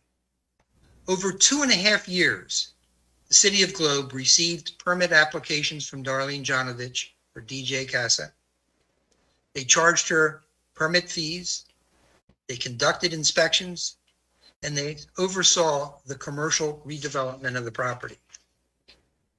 The ultimate reward for her was when she received her certificate of occupancy, because only then could the formerly residential use of the property now be used for commercial activities. That didn't begin until July 9, 2019. Shortly thereafter, the City of Globe issued its business license, allowing her to now conduct those business activities. Over time, Darlene Janovich, or DJ Casa LLC, conducted various activities. And when she collected revenue, she paid to the City of Globe the sales taxes that are required to be paid under the business license. The City of Globe accepted those fees. So the issue that you must now decide is whether the City of Globe can now do an about face, and instead of having confirmed her commercial use of the property, issued permits for the commercial redevelopment of the property, issued a certificate of occupancy allowing it to be used, and issuing a business license that required her to pay to them sales tax revenue, can they do an about face and say, no, this is not an allowed use. The notice of zoning violation issued by the City of Globe does not address these prior approvals. It doesn't address the $350,000 that she put out as expenses to reach this goal. It does not address the fact that the City of Globe issued a certificate of occupancy. It does not address the fact that the City of Globe issued a business license. It does not address the fact that the City of Globe accepted revenues based on the city license. You, as members of the Board of Adjustment, have the legal right to conclude the town should now be stopped or legally precluded from changing its mind and now contending what they asserted to be a previously permitted use is no longer allowed. This is what we call the doctrine of equitable estoppel. You have the right to conclude that the permits were issued, that the permits were properly requested. They were. There's no argument that she didn't make a proper request for permits. She submitted the plans, she paid the requisite fees, and she was issued the permit. And the fact that those permits were issued creates what we now recognize in law as a vested right. You've had, and one of the things I'm hesitant to get into too deeply is it's kind of unfair when two attorneys come to you and start arguing about application of legal principles. But I need to do it at least so that we have a record. But certainly I would expect you to rely upon your own counsel's interpretation of these issues. In 1981, the Arizona Supreme Court heard a case called Freightways, Inc. versus the Arizona Corporation Commission. This is a very important case. We like to say it's what's called a seminal case, because before 1981, it was presumed in law that government would never be stopped or precluded from enforcing its regulations or ordinances. But in 1981, the Arizona Supreme Court said, no, we need greater governmental accountability for these types of issues. What had happened in that case is the Arizona Corporation Commission had issued a certificate of public convenience that's necessary for an interstate carrier to conduct business. That's not unlike the certificate of occupancy that was issued by the City of Globe, allowing Darlene Janovich, or DJ Cassett, to go forward with her use of the property. They're the same types of authorization issued by governmental entities. Well, when the Arizona Corporation Commission came to the conclusion that they had issued that certificate of convenience in error, but when it was determined by the courts that Freightways had relied upon that and had started business, the Arizona Supreme Court said, no, we're not going to allow you to do an about face under these circumstances. And thus they prevented the Arizona Corporation Commission from revoking the permit. This Arizona Supreme Court decision is extremely important because it's a change in the law as of 1981.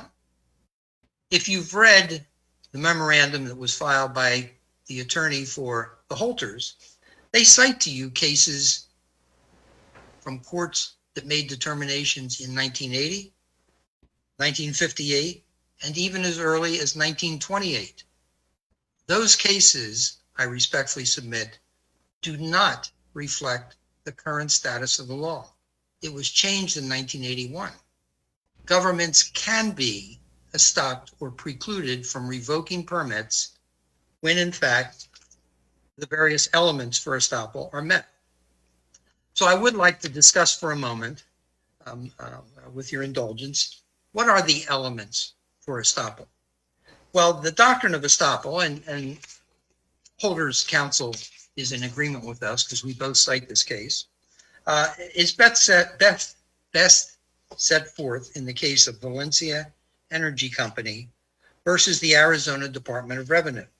This was a case that was decided in 1998, and it will be up to you as members of the Board of Adjustment to use the facts that you've heard in applying this doctrine of equitable estoppel. The legal standards to be invoked.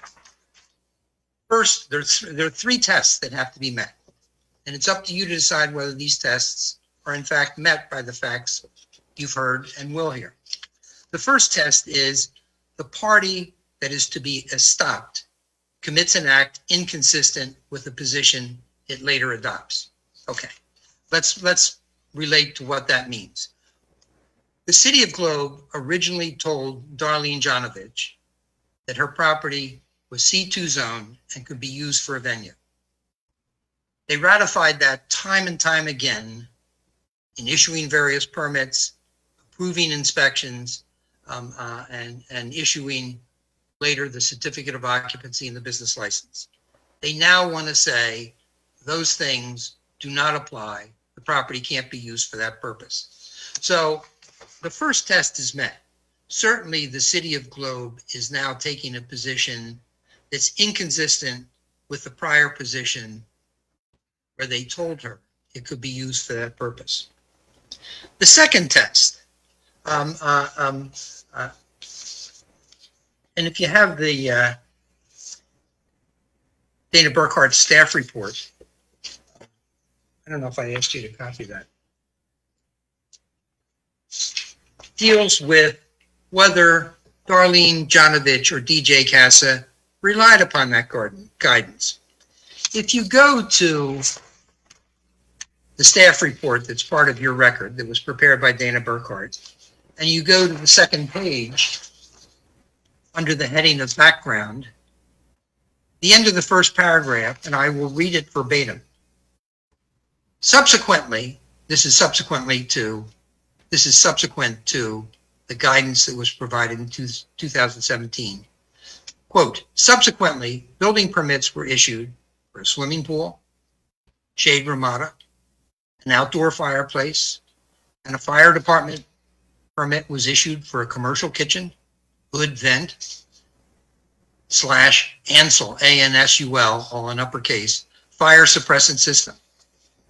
A business license was also issued to the appellant, DJ Casas LLC, in July of 2019 for a venue business at the subject property. So the second element for estoppel is, did Darlene Janovich or DJ's Casa rely on the guidance that was provided? Obviously, the answer to that is yes. There can be no question she relied on it. She relied on it to the extent of paying $350,000. The third test, and the final test, is that the injury to the party resulting from the former's repudiation, that there would be injury to the party resulting from the former's repudiation of its prior conduct. The improvements that were done to the property at 1855 Holder Drive were not to improve it as a residential structure. They were to change it to a commercial use. The criteria that was met, which was imposed by the City of Globe, was to meet commercial grade standards in the reconstruction of the improvements. Cement flooring, vinyl covering, walk-in refrigerator, employee. One of the things that Darlene Janovich will talk about when she speaks next, she has handicapped accessible doorways, handicapped accessible bathroom, an employee bathroom. All of these things were done not to increase the utility of the property for residential purposes, but to make it for a commercial use. These are the things she relied upon. So the three tests that are in the Valencia case have been met.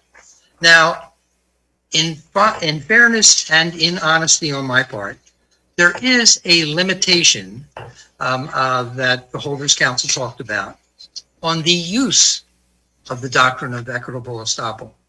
And that is that while the elements of equitable estoppel may be met, it can't be applied if the interest of the public will be unduly damaged. So let's talk about that, because Counsel for Holders did say in her presentation that allowing her to use this as a venue would be some kind of unduly damaged. If you go back to this one, please. This brings us back to how did we get in this predicament in the first place? And that is, Chris Colopy probably has a good memory, certainly remembered that the Mariposa specific plan extended commercial zoning all the way up to Holter Drive. Perhaps he even remembered that the Holter Development LLC back in 1998 was approved by unanimous consent of the mayor and council, allowing for the construction of an RV park that included a recreational area, for TR zoning that would allow apartments or multi-occupancy dwellings such as triplex, or fourplexes, or even offices, and for other R16 development. In other words, this area is not slated to be preserved in a pristine state, as you've been hearing an argument from those that spoke during the public hearing. The very same people that have been arguing to you about the pristine nature of the area supported that rezoning in 1998. So I submit to you that when you come to address whether there is any, quote, undue damage that will be conferred by allowing Darlene Janovich to use the property as an event venue, that doesn't exist. And remember, there are various other codes to which Darlene Janovich must still comply. Noise ordinances, lighting ordinances, nuisance ordinances, these all still apply. And she will meet that criteria. To the extent a neighbor complains about activities that are ongoing at the property, then there are other ways to address that issue other than saying she can't use the improvements that she spent 2.5 years constructing. That would be unfair. The final argument, another argument that I need to address, is that she should have known that the property wasn't C2 zone, that her tax bills somehow alerted her to the fact that it was residential property. No one is arguing to you that the property had not previously been used as a residence. That's true. Now, there's two fallacies with their argument, and that is, first of all, as a matter of practicality, Darlene Janovich doesn't even see the tax bills for this property. They're sent to the mortgage company, and she pays through an impound account that collects and pays the mortgages. But I'm not going to assert what would be characterized as an ostrich defense. We didn't see, we didn't know. I'm going to tell you the reality. And the reality is that under our statutory scheme for assessing valuation of property, the assessor must value property and must designate its assessment ratio based on the existing use of the property. Up through July 9, 2019, the property could not be used commercially. It was residential. Only after the certificate of occupancy was issued for the property to be used in a commercial nature would the notice of assessed valuation change. That wouldn't be reflected in the 2020 taxes because they have already been established as a matter of law. This change would only occur in next year's taxes. So for one to tell you that, oh, I went to the assessor's office and saw that it was valued as residential property, or she could have figured that out by looking at her tax bill, that's an untrue statement. That's an inaccurate statement. It's a misleading statement because it's just not the way things work.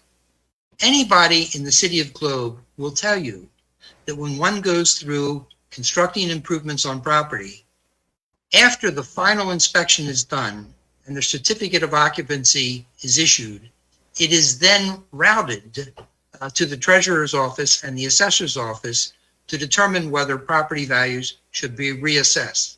So the fact that the tax statement did not show a commercial valuation for the property is entirely consistent with reality.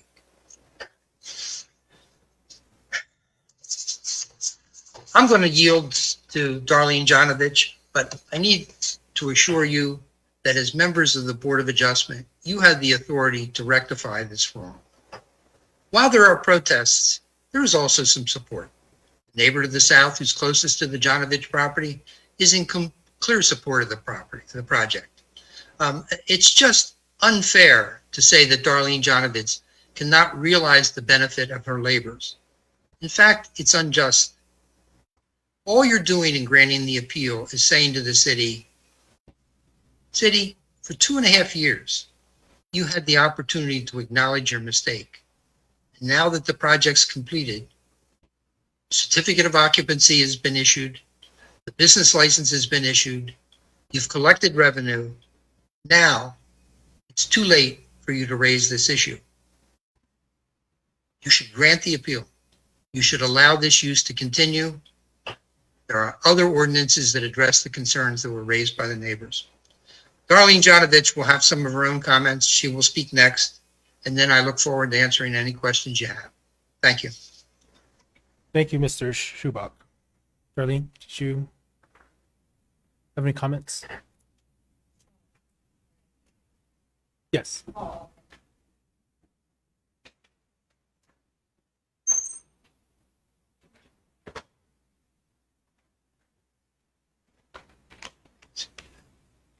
Good evening, Board. I am Olive Darlene Janovich as the trustee of the Daniel and Olive Darlene Janovich Trust.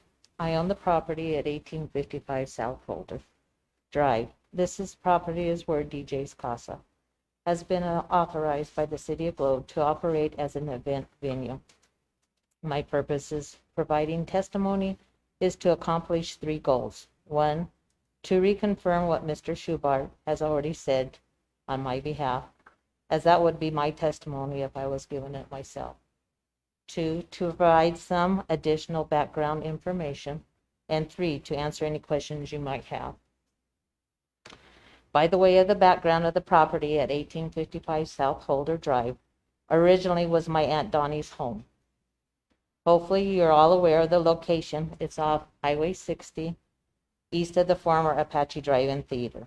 I purchased the home on February 24th, 2016 from my sister Donna, known as Peachy. It was handed down from our mom. It was handed down from our mom, and it was handed down to her from our Aunt Donnie. My secretary Twyla was like a daughter.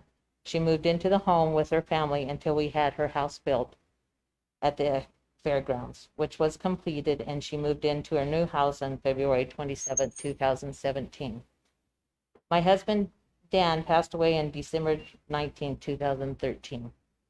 I worked 12 14-hour days at DJ's companies, Monday through Friday. After Twyla's family moved out, my sister Holly and I decided to do something with the house. We both love to socialize, and I love to cook, and she's a crafty lady. So with that being said, we decided to check into the house to becoming a venue for others to enjoy. Before undertaking any part of the project, I spoke to Chris Colby, who at the time was both the planning and zoning administrator and the City of Globe's building official. Specifically, I asked him, what do I need to do in order to use the property as an event venue? His response was that due to the fact it was already commercially zoned, I had to get a hold of the Gila County Health Department first to get approval of the design of the commercial kitchen and outside area. And also, Chris said I was to bring the structure into compliance with commercial code criteria. While these words might sound simple, that was the beginning of a very expensive project. To convert what had been as a residence in the commercial event center, I had to meet commercial standards, not only for the structure itself, but to meet health department and fire code criteria. The structure itself had to be altered to afford handicap access, which meant doorways had to be widened and a bathroom had to be constructed that would be wheelchair accessible. I submitted plans to the City of Globe, undertook the work, and incurred the expense to meet those requirements. To have a commercial kitchen, extensive work had to be done. A commercial stove had to be purchased. A commercial range with exhaust ventilation had to be purchased and installed. Appropriate fire suppressant equipment became part of the project. Again, I prepared and submitted plans to the City of Globe, had the work inspected by the City of Globe officials, paid the required fees, and incurred those extensive expenses. For the structure to meet commercial code criteria, I also had to have a separate employee washroom and an appropriate area for food storage and refrigeration. Again, to meet the health code criteria, plans were submitted to the City of Globe. I paid the city required fees, obtained a permit, and incurred the expense for this construction. The scope of project did not stop just with modification to the former home site. Extensive work was done to the exterior of the property. A complete outdoor ramada was constructed so the activities could occur outside.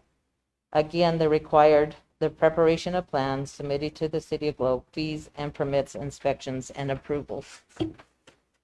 Then there was the swimming pool. Once the property was specified for use for commercial activities, the health criteria for swimming pool changes. A residential pool and one to be used as part of a commercial has different requirements.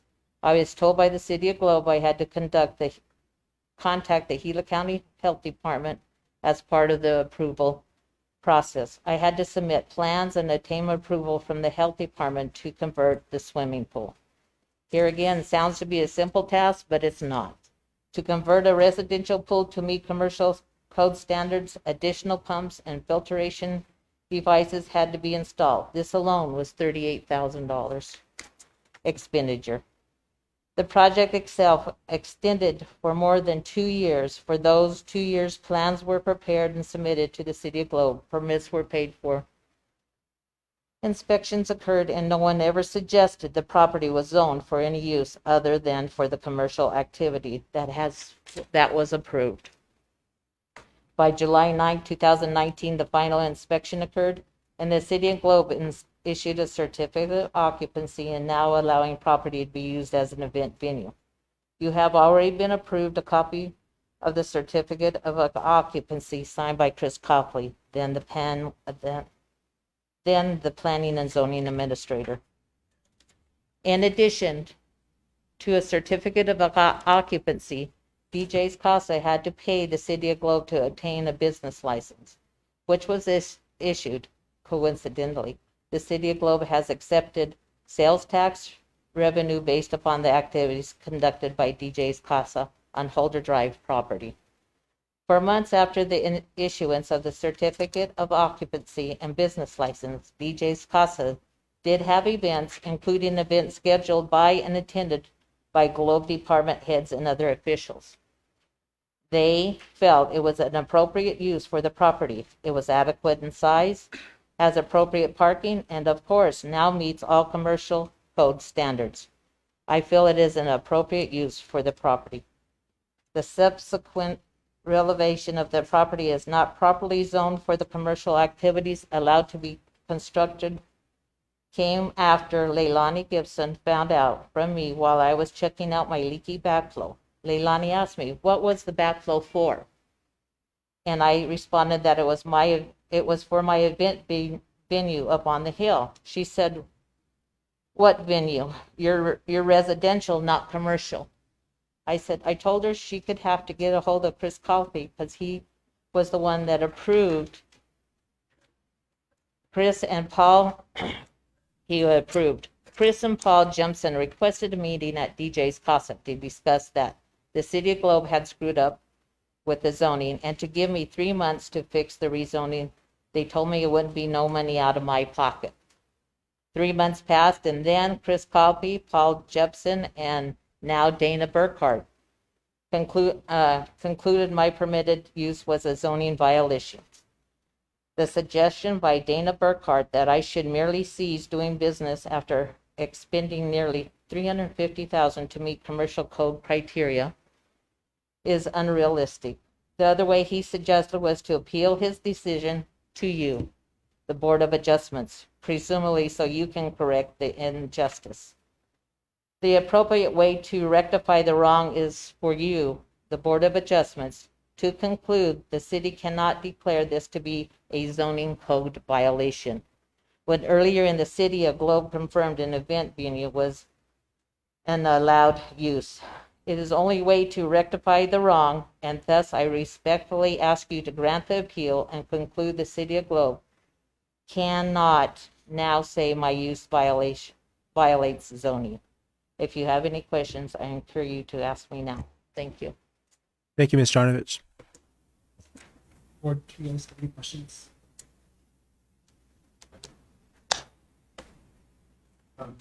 Hi, I'm Brian Gano. Mrs. Janovich, Yes. You'd mentioned talking with Mrs. Gibson Yes, regarding a backhoe, backflow. backflow. It's a device that you have that it doesn't contaminate the water that you are, Understood. oh, okay. And what was the date of that encounter, roughly? I don't know. I'd have to, I really don't know.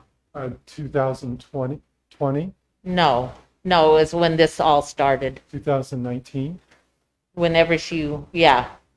2019. And when did you begin the commercial changes to your property? I bought it in 2016. Twyla lived there for about a year, probably late 17. So between 2017, when you initiated the commercial changes, and your encounter with the neighbor about the backflow device, Right. were you in communication with any of the other neighbors in that area around your intentions to convert this property to commercial use? No. Thank you.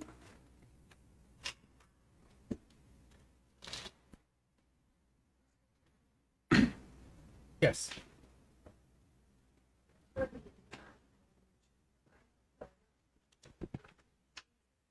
Yeah. We already had the public hearing and that's been closed. Your hearing has been closed. Mr. Chairman, I do have a few questions. Yes. Mr. Schubart, if you can hear me.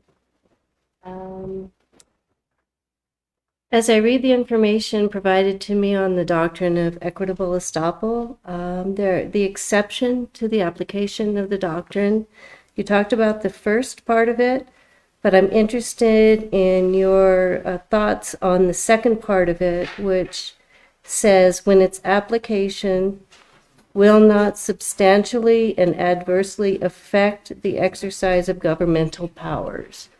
So I'm interested in how your thoughts on how estoppel, or this board applying estoppel, would not substantially and adversely affect the exercise of governmental powers, because in my view, it really would affect the ability of the city to zone and uphold its zoning ordinances. So I'm interested in your thoughts on that second part of that exception to the estoppel rule.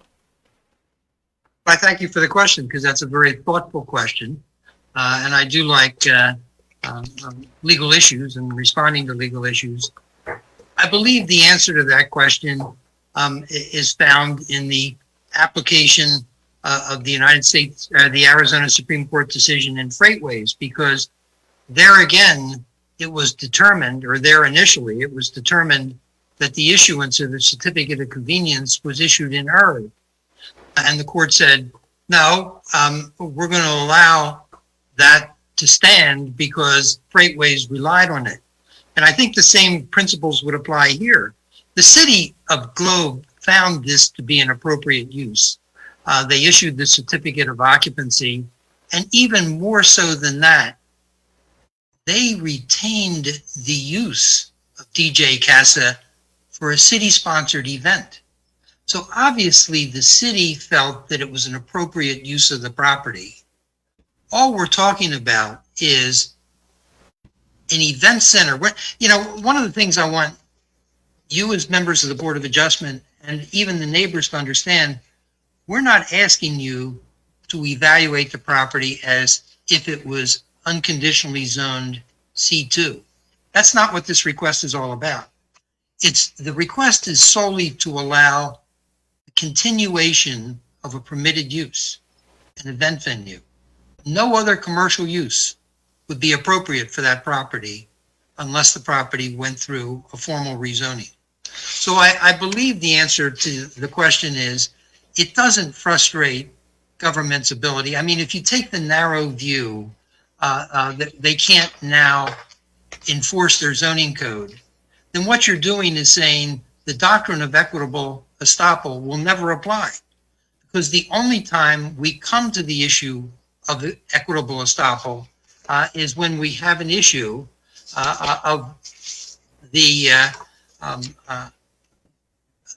of something having been improperly granted. I use the word improperly somewhat hesitantly. Granted that is now determined to have been issued improperly. So I believe that the doctrine of equitable estoppel in itself answers your question, but I also want to point out to you that Arizona law recognizes what's called non-conforming uses. And non-conforming uses are activities that had been previously permitted that are now inconsistent with zoning. And our laws and even our statutes, the enabling statutes for city and towns, have to recognize non-conforming uses. So all that one would be thinking of for an event venue is, this is just non-conforming to the existing zoning, but it is a permitted use. And I submit to you respectfully, it's a use that the city found to be appropriate. They even had a city-sponsored event there. So I hope that answers your question. Mr. Chairman, I do have one additional question. Yes. Mr. Schubart, how would your client address the safety concerns that have been raised by the neighbors with respect to the road, Holder Drive, and the traffic on Holder Drive? If this board were to grant your appeal, how could she address those safety concerns? Okay, thank you. That also is, I appreciate, is a very good question. First of all, I'd like to point out that while Dana Burkhardt talked about the paved surface of Holter Drive being approximately 18 feet in width, the dedicated easement is 30 feet in width. So there is adequate area to widen the road. And certainly DJ Casa would have the prerogative or the ability to do that, notwithstanding the concerns of the fee owner.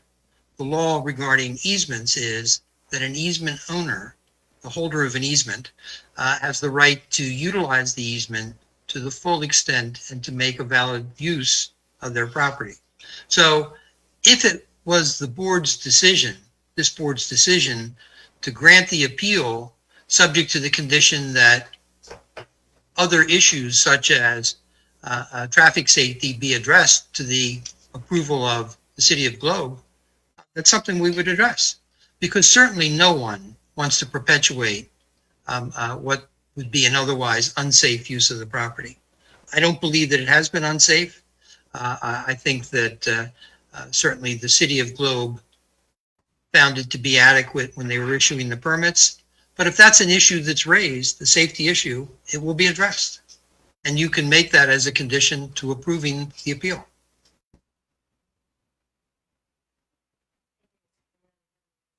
I have a question. I'm not sure who to address it to, but where does the water and sewer? Who is that? The city water? I'm going to have to defer to my client to answer Hey, that question. yeah, we Hold on. gotta, Hold on. sorry, there's, if the city or Mr. Schubert can't answer it, Okay. then, I mean, Mr. Schubert, would you know that answer? Or I'd be happy to. Yeah. Yes, so all the 8 houses up there are serviced by, I believe, one 2-inch or 3-inch water line, and it's not a loop. It's not what we would do today if you were to develop a subdivision. So with regards to water, sewer is all septic up there. So it's going into a leach field, and it's a septic. And if you don't mind, since we're talking infrastructure, I would also just like to make a factual clarification to the roadway width, since it was very well studied at the time during the rezoning. So to start, it's on a private property of about 103 acres. That particular group opposed the rezoning, and they control that land with an easement. And Darlene's property and the other properties received grants of easement to take access through there. That 30-foot width would need to be expanded to meet that minimum criteria of the city engineering department's 24-foot width pavement, and then that's 10-foot shoulders on either side. And that's both dictated by civil engineering standards, the traffic standards of the city, as well as fire access to be able to pass vehicles should fire equipment. So that actually, that there is a concern there that we know the owner of the property won't grant greater easement to expand that. Thank you. Thank you. Well, let's take this opportunity to hear the city's argument on this.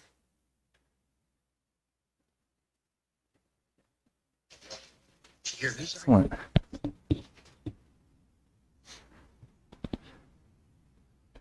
Was there anything further that you had, or no further questions of the appellant? All right.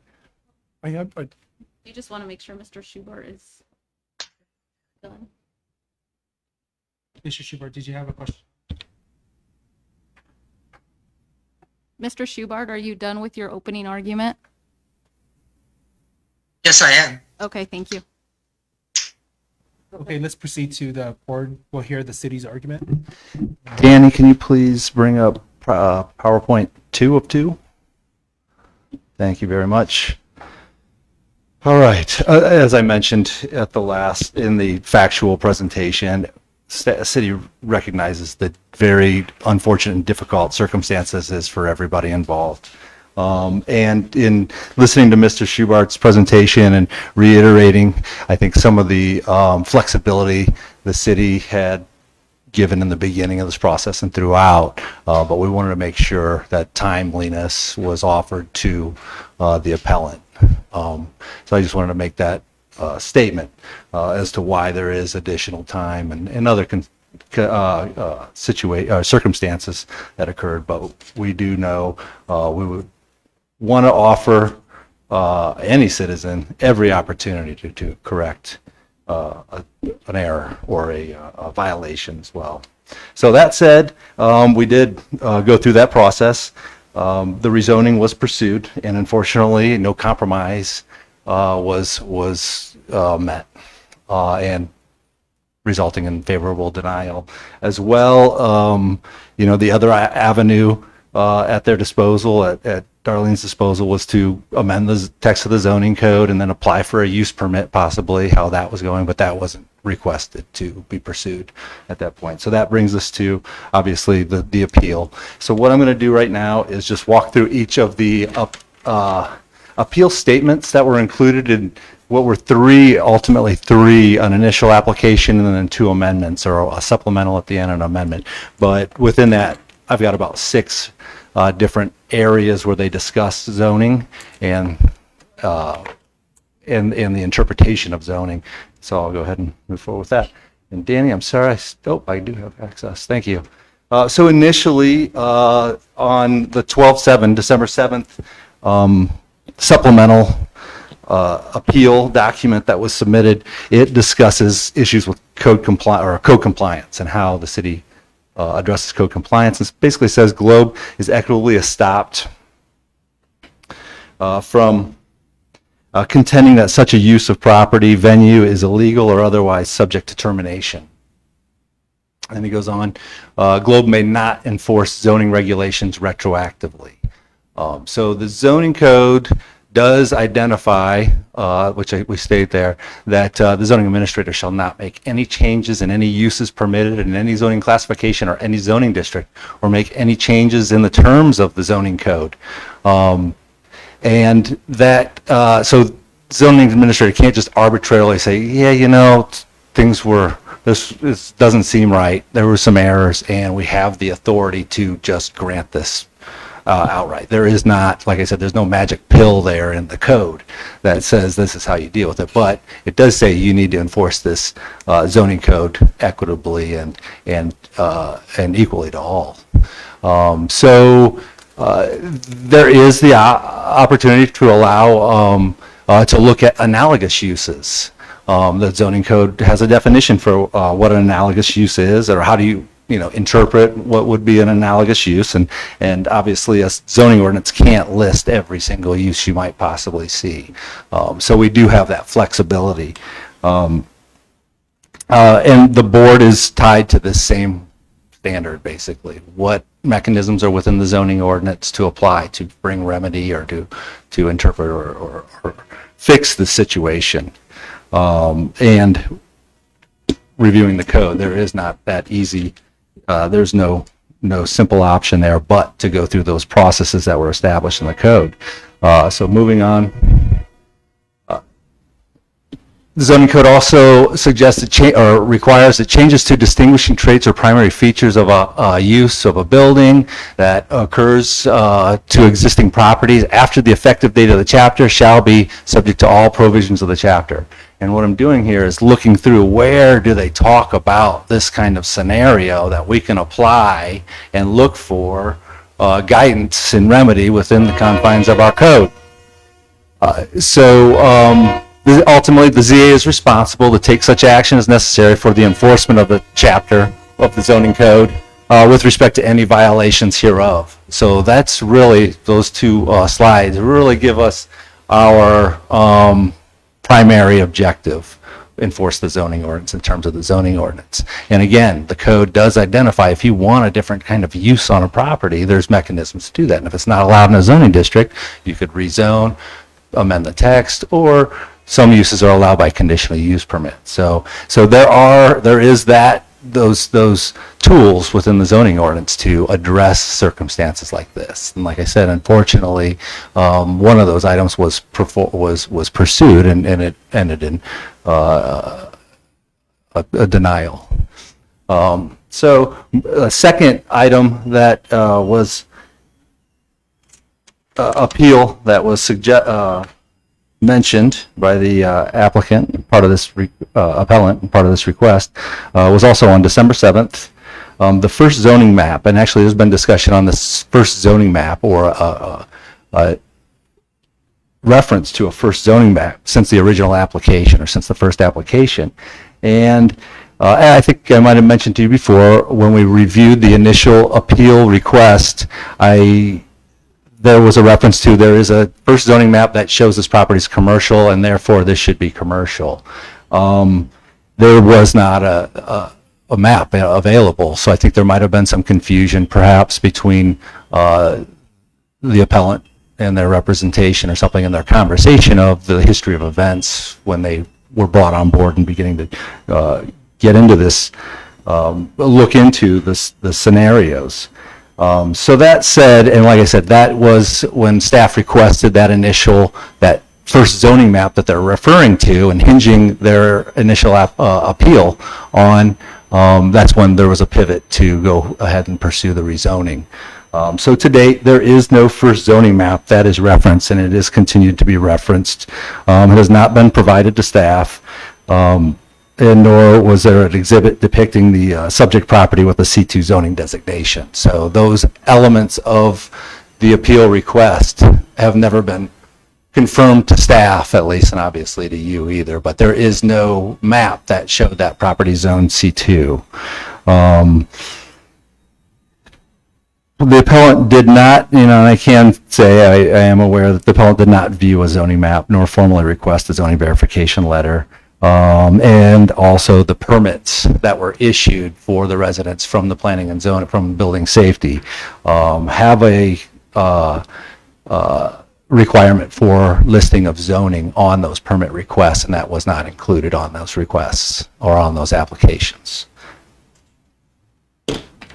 And I'm not saying that, could that have maybe brought, if there was attention to filling out that portion of the application, maybe it could have brought something to light prior to getting to this point today. I don't know, but it is important to make sure we have complete applications, and for the public to know that you want to complete your application and do your diligence in making requests to the city. So moving on. Sorry. So there also is an appeal, in the appeal, a statement that staff was confused. And this was, now moving on, I'm really dealing with implications. Again, language within his request that talk about the zoning ordinance and that aren't necessarily consistent with how the zoning ordinance is worded or administered.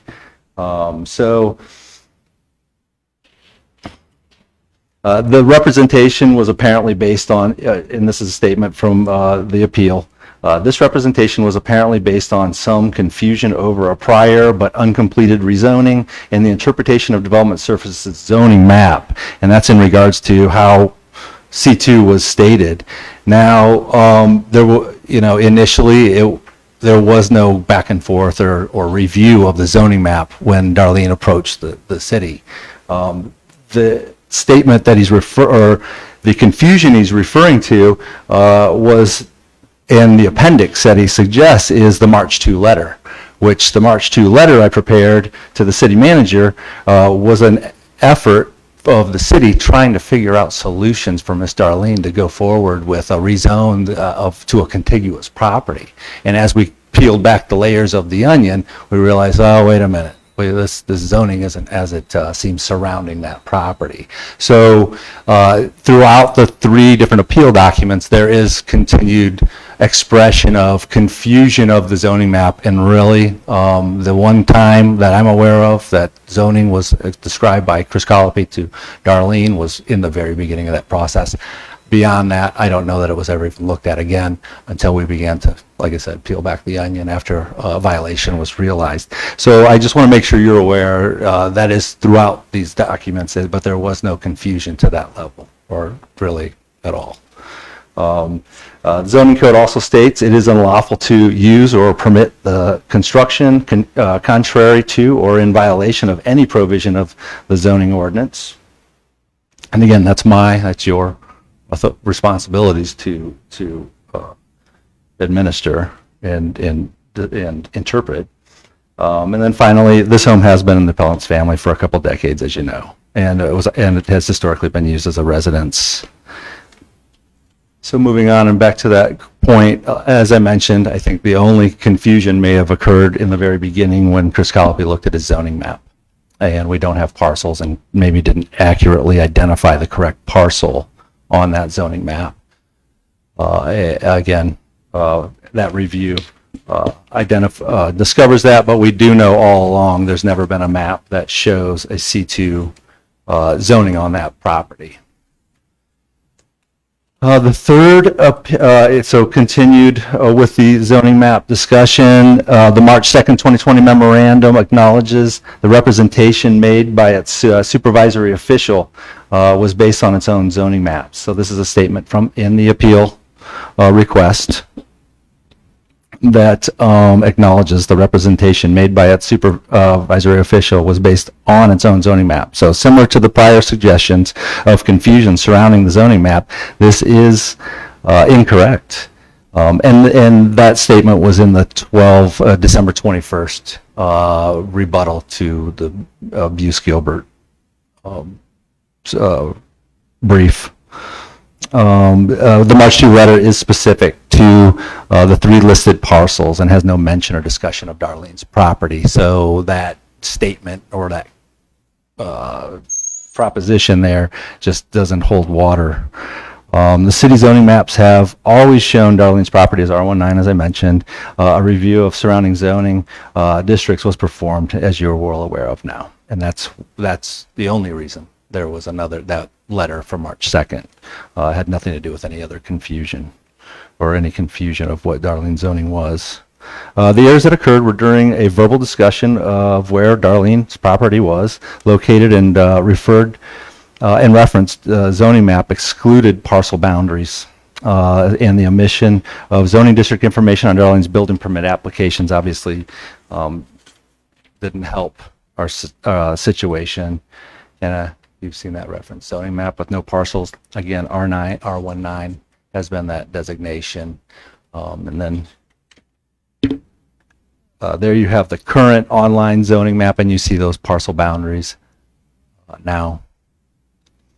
So the next appeal that was implied was regarding non-conforming uses, which Mr. Schubart also mentioned in his presentation, and he basically states in his appeal, Janovich and DJ's Casas have the right to continue the use as a non-conforming use. And like he mentioned, yes, the statutes, enabling acts, state enabling acts do talk about non-conforming uses and the city's authorities to include in zoning and land use planning. And our zoning ordinance directly reflects how that statute prescribes cities and towns to operate. So non-conforming use can only be established if it meets the definition of contained in our zoning ordinance, which reflects the statute as well, which is basically land lawfully occupied by a use at the time of passage of the original zoning ordinance, which was June 98, or amendment thereto, which does not conform after the passage of said ordinance or amendment thereto with the use regulations of the district in which it's located. So that is the very specific direction we have from the state.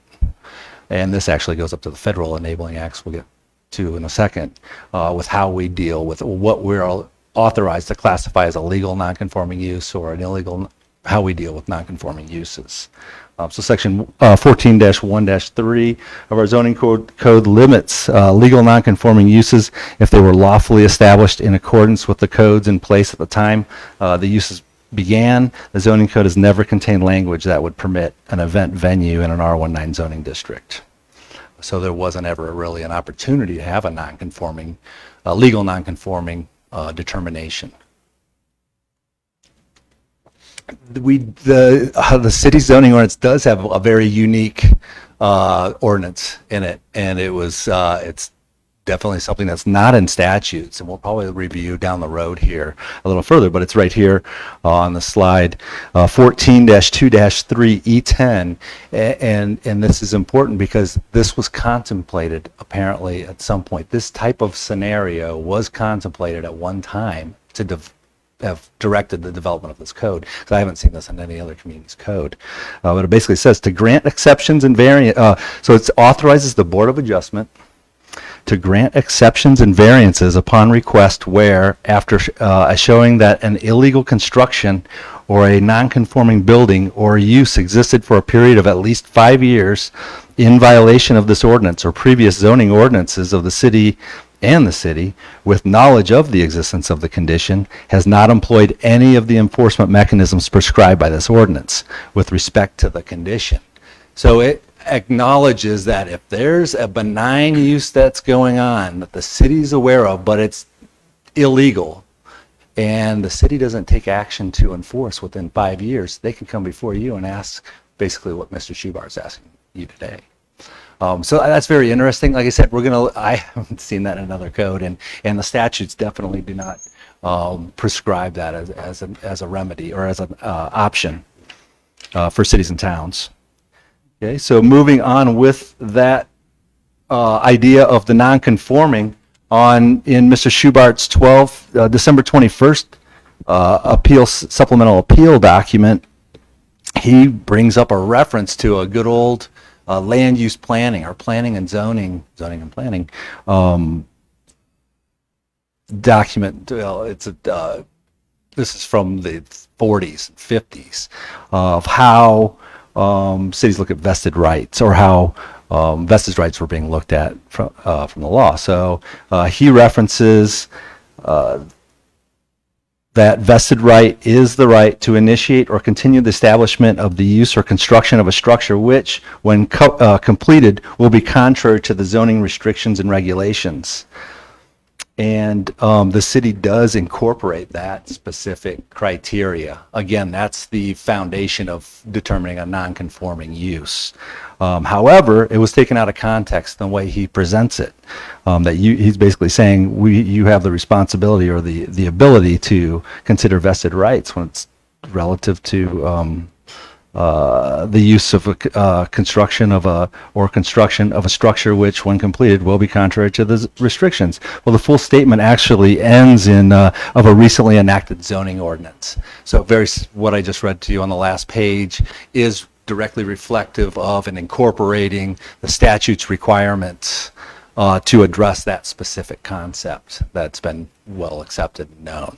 So again, it's always intended that if somebody's in the middle of a construction project and codes change, there's some latitude given that they may complete their work on their business, and if it's a non-conforming use, they may occupy that use because they pulled, and it's all based on the timing of adoption of a new ordinance or a change of the ordinance that creates that conflict in process of building. So we specifically, your code does correctly implement that that condition or that requirement for zoning and planning. And feel free to interrupt me anytime. I know this is not the most appealing stuff to listen to, no pun intended, but just stop me if you want further clarification on anything. That's bringing us to the fifth appeal, which is regarding analogous uses. And again, it's implied. It was included in Mr. Schubart's December 21st supplemental memo, where the appellant states, applicant's use is not consistent with other uses, is not inconsistent with other uses. So applicant's use is consistent with other uses, is what I guess is an easier way to say that. Such as a church, where they have community meetings, weddings, and events, and it's consistent with an event venue. And furthermore, bed and breakfasts have similar activities like this. And we look at these, and I thoroughly went through the code to look at what are the options for analogous uses. But the zoning administrator may permit analogous uses. Staff thoroughly evaluated again. To determine options for Darlene to continue the home occupation, such as food catering, bed, breakfast, small group daycare, etc. Churches are not considered analogous use. In our code, in most codes, churches are generally required to be near an arterial road or a collector or a larger thoroughfare that has the capacity to serve the attendance on peak times and the events and things like that. So their churches operate in a very different way as well. They're protected by federal, the Freedom of Religion Act. So we know we want churches in communities, but they need to be in a location where it's not going to bring traffic and all the other issues, the noise and other things like that can occur in a church. But yes, they are allowed in residential districts. They're allowed in about every single zoning district. Again, because of the federal protections. So I did not. I don't find that argument for analogous use applicable here. Finally, and to that, another appeal suggested or implied from December 21st is with regards to what your authority is as a quasi-judicial body. And basically, we can go through this. I'll quickly read, but his statement was, this board is a quasi-judicial body and effectively has the same jurisdictions as the courts. And then he goes on to say, the courts in Arizona have the authority to preclude local governments from taking actions that are inequitable. Ergo, the Board of Adjustment has the ability to take actions that are inequitable. And so that's the stretch there, and that is a very long, far stretch. And I know Member Montgomery, I think, was clued into this with her question. But basically, quasi-judicial is, in this context, is simply court-like, and it's the alternative to a legislative body or a legislative act. It's quasi-judicial, meaning it's administrative. You're looking at something, a code, and I'll go on and just go ahead and read. Quasi-judicial proceedings means the Board of Adjustment must follow stricter procedural requirements similar to those followed in court proceedings. Quasi-judicial proceedings must follow the basic standards of due process, including, and it lists those. It doesn't grant you the authority to operate like a court, a superior court or a judge here. It's saying hold proceedings in a very thoughtful and organized way, including proper notice of the hearing, which we've accomplished. And if you're interested in any of this stuff, I'd be happy to explain the specifics. Providing everyone with an interest in the proceedings an opportunity to be heard and hear what others have to say. Full disclosure to everyone of the facts being considered by the decision body, and you're not allowed to have any ex parte communications, unlike a legislative discussion where, when we were doing the rezone, there were several meetings with council members and lobbying the council members, which can't occur with you, and that makes that quasi-judicial. An impartial decision maker, free from biased conflicts of interest, and decisions based on the facts of the case, not on political pressure or vocal opposition. Just to summarize, most planning and zoning decisions fall into one of two categories: legislative decisions or quasi-judicial decisions. The basic difference between the two categories is that legislative establish the laws for future application, while quasi-judicial are administrative decisions of the application of those policies. So we're not trying to rewrite the law or anything. We're trying to make sure we're adhering to the ordinances that are in place. And now we're wrapping up, and you're going to just going to remind you the board's authority to consider appeals in the zoning code directly reflect, for the most part, except the statutes, duplicates. However, we do add another term in it, but it's the same requirements. As I mentioned earlier, you are required to, if you wish to pass an appeal, it does require a supermajority or 4 out of 5 members. And I already mentioned about that one odd deviation that your code has. That is oddly specific to a scenario like this, but has criteria established to qualify for being considered a non-conforming use. So just to summarize, the board's responsibility is to evaluate and determine if there's an error in an order, requirement, or decision made by the zoning administrator in the enforcement of a zoning ordinance. And you may take action by reversing or affirming in whole or in part, or modify the order, requirement, or decision of the zoning administrator appealed from. And again, boards may not make any changes to the uses permitted in any zoning classification or zoning district, or make any changes to the terms of the zoning ordinance. And that, again, is from the statutes as well as reiterated in our zoning ordinance. So with that, I would be happy to respond. There are a few other points that were brought up by Mr. Schubert, if I could just address. So if the state did want to authorize the Board of Adjustment to consider an estoppel and vested rights criteria, the statutes would state that. The statutes are very narrow when it comes to your authority. The initial federal enabling acts are going to be 100 years old next year. So zoning, basically, the fundamental zoning concepts that the federal government put together in 1922, turn 100 years old. So plenty of time to make modifications, changes, updates, and tweaks to grant greater authorities. But that area, Board of Adjustments, is just such a very, and appeals in particular, and variances, are just one of those very unique things that have not changed in a long time. But yeah, the statutes, if they wanted to make that change, would state that you would consider the criteria for evaluating a vested right or some other mechanism to give cities and towns the authority to consider those, what he's asking you to do today, and it doesn't. So with that, I will pass on the other items, and I'd be happy to respond to any questions you have. Board, I'd like to, do I have a motion to take a break, 5-minute break right now? I make a motion to take a break. Okay, that's all in favor? All in favor? Aye. Aye. 5 minutes, 10 minutes? 10 minutes. 10 I minutes. have to go to the bathroom. Okay. 10 Everybody minutes. else We'll has been reconvene. going, and I'm sitting here going. There's one that way? Yeah, you can go and use the staff. Okay. No, I did.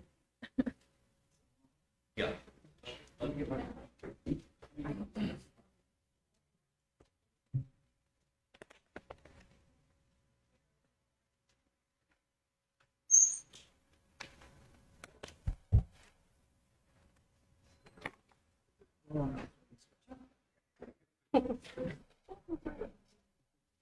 I use a stretch break. when I get it.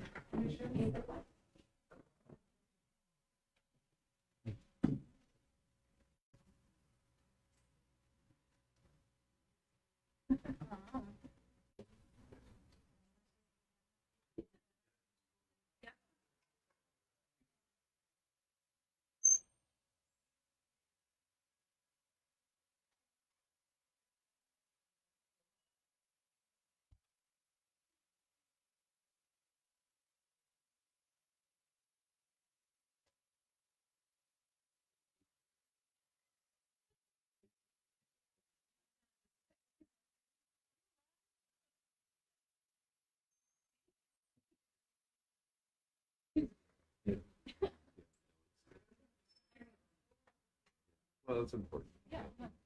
But-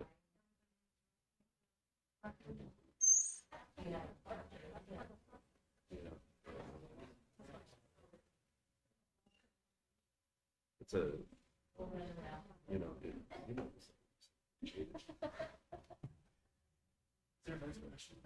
What's that? Yeah, yeah. If you go to the right.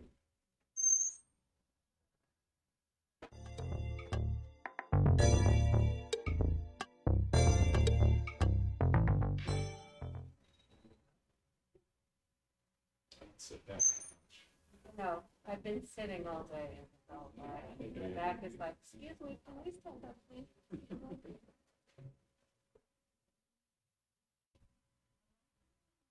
Hi, John. How are you? Good. Everything going good? Honey treating you okay?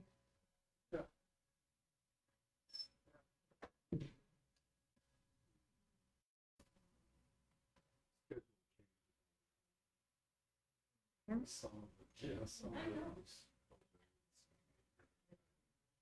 That's the way. I get it. Yeah. Yeah. You just roll with it. You gotta roll with the punches. You know, There's no fighting. There's no way around it. no, you. Yeah, we're struggling with a lot of things. I They mean, let the medical I mean, fire, we're masked police, so they're not accepting it. you know, we're, But it's open for one eventual medical. it's just a So tough we're time trying to get a recreational. trying to do this part of it. And it don't. People So we gotta like, just, it's very. writing down. They got 9 buildings in it. That's because in order to. Yeah, you know, sometimes you sit down. We're just about, yeah, we're looking at, It's like rope and they go. we're doing, I think, 500. Other times, you know, you don't have. Blow up downtown. You know, we wanted to control the hours. Like you opening a new business. We're gonna allow, like, testing, no one's testing. Is, Like, what are we? That until it's, you know. It's tough. I just tell you that it's not. Sure. Easy. You got people yelling at you, not wearing that face by you. You know, it's not my rule. These are my rules, right? I gotta follow them in order to stay open. There's some people that still don't get it. I had a guy like less than 2 weeks ago. So I'm like, where have you been the last year? So, but it's okay. We're getting. That's all we can do, right? We can hope to get through it. There's what, 400,000 people who didn't get it.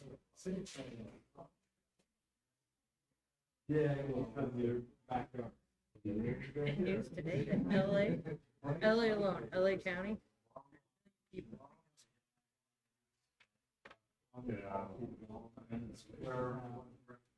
Yeah, I'm just saying, 1 million people died. Whatever that means, that's a lot of people in one county. Yeah, I agree. The long way.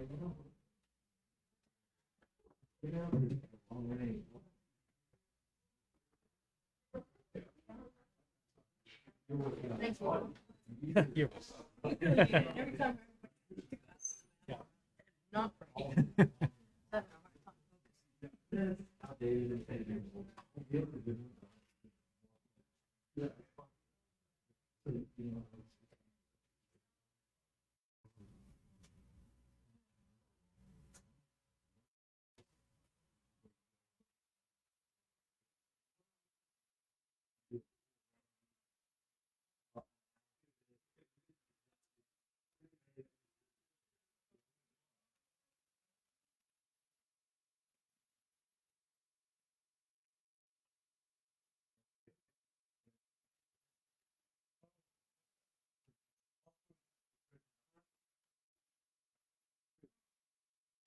But anyway, sorry to.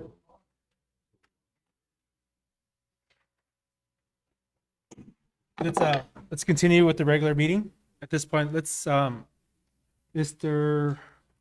Actually, Mr.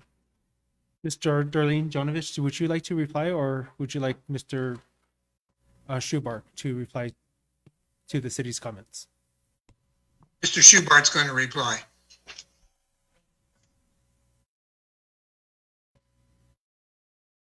May I proceed? You may proceed. Thank you.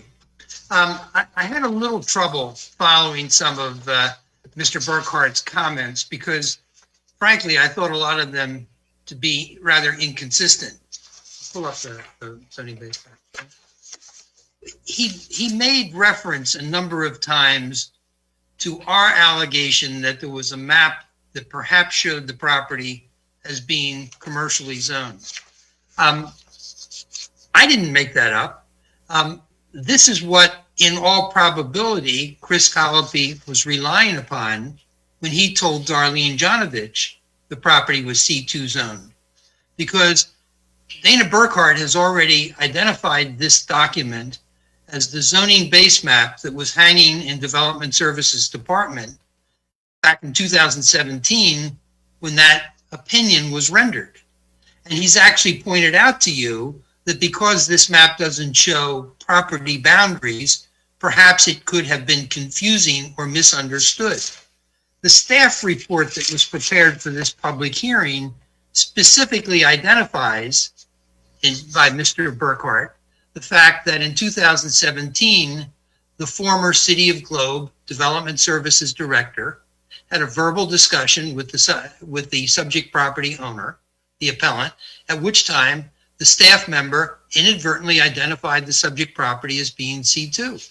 That's all we've been arguing, is that an error was made, in all probability based upon the misreading of the city's zoning base map. So every contention that we've made to this Board of Adjustment in our appeal, I believe to be accurate. It is the confusing nature of this map that led to the problem that exists. Now, the one legal issue that really needs to be addressed, and hopefully your own counsel will chime in, because with all due respect, I don't think Dana Burkhart is the person that should be giving you legal interpretations as to the extent of your authority. And that is, we have alleged that you have the right to make a determination as to whether DJ Casa now has a vested right based upon permits that were probably issued. And ancillary to that same argument is that the City of Globe should be estopped to now assume an inconsistent position. I would like to read for you from the Arizona Supreme Court decision Neal, N-E-A-L, versus City of Kingman. The factual background in the case of Neal versus City of Kingman is that an applicant sought a permit for the location of a sign. The permit was issued. He installed the sign. The city of Kingman approved the placement of the sign, and thereafter came back and said, we think the sign was placed inappropriately, incorrectly. It should have been facing a different highway, and therefore we revoked the permit. The Arizona Court of Appeals, after that matter from the Board of Adjustment from the City of Kingman was appealed, the Arizona Court of Appeals felt that the owner had acquired a vested right because the permit had been issued and the approval had been noted by the City of Kingman. So they actually said that the City of Kingman could now not enforce its ordinances. The Arizona Supreme Court reversed the Court of Appeals, not because there wasn't a vested right, but because the owner didn't raise that argument in front of the Board of Adjustment. And I'm going to read you verbatim, and I'm on the record here, so there'll be no nonsense here. If the case is Neal versus City of Kingman, the citation to the case is 169 Arizona 133, or actually I'll be reading from the Pacific Digest copy, which is volume 817, Pacific 2nd, 937. And here the Supreme Court said on page 940, the Court of Appeals held, and we agree, that the Board, meaning the Board of Adjustment, that the Board had jurisdiction and authority to hear and determine an issue concerning vested rights had one been made. And they cite the very statute that Dana Burkhart cited, ARS section 9-462.06G, which is the enabling legislation for the Board of Adjustment. The Supreme Court continues, failure to raise an issue at an administrative hearing that the administrative tribunal is competent to hear waives that issue. Members of the Board of Adjustment, I submit to you, this is why we are raising the issue to you, that administrative body or quasi-judicial body, to hear the arguments and the factual basis supporting the conclusion that there's a vested right, because the permits were issued, the inspections were given, and the approvals were done. The owner relied on the guidance rendered by Chris Colopy and other members of the City of Globe, much to her detriment. So, notwithstanding anything you've heard, and I really would like your own counsel, even if you go into executive session, to confirm my reading of Neal versus City of Kingman, you do have the authority to rectify this wrong. You do have the authority to conclude that there is a vested right, that the City of Globe is now equitably estopped from now doing an about-face, much to the detriment of Darlene Janovich. I'm going to stop on that note because I think the hour is late. I think you got a lot on your plate, and I thank you for your attention. And certainly, I will answer any questions you may have. Board members, do we have any questions? Chairman, just a reminder, item E on your agenda is not an action item. Yeah. So if at any time you guys want to go into executive session for legal advice, a reminder that's legal advice only, not discussion, we would need a motion to do so. Thank you. Mr. Chairman, I'm the town attorney or city attorney. Could I have a couple comments, please? Okay. I've worked with your council, your city council, as they have wrestled with this over the last year. And as I watch you tonight, and as I watch them, I realize that they are straining to discharge their duties, as are you, concerning the property owner's rights. All of the property owners in your chambers tonight have rights. You are charged with the zoning code to try to enforce those rights in a balanced way. Your zoning administrator has given you an outstanding presentation, and I, as the city attorney, are here representing him. And if you only had the relatively easy task that most boards of adjustment have to add, and that is to determine whether or not the zoning administrator made a correct decision regarding the application of the zoning code, I think that'd be an easy decision. You would affirm the zoning administrator's recommendation, and you would deny the appeal. The appellant, however, has introduced three issues: equitable estoppel, vested rights, and non-conforming use. Those are very complicated, and they do challenge your ability to either affirm or deny the zoning administrator's position. As a zoning administrator, your own code permits you to interpret equitable estoppel, that you could weigh the facts and make a decision. And I think you should consult with your attorney in e-session as to what your rights are. I think if this were only a decision as to whether or not the zoning administrator made a correct interpretation, I think that'd be easy. But you've had the attorney for the appellant, and you've had the attorney for the neighbors give you their view of the law, and they are advocating their client's positions. They both overstate their positions. There are exceptions to both.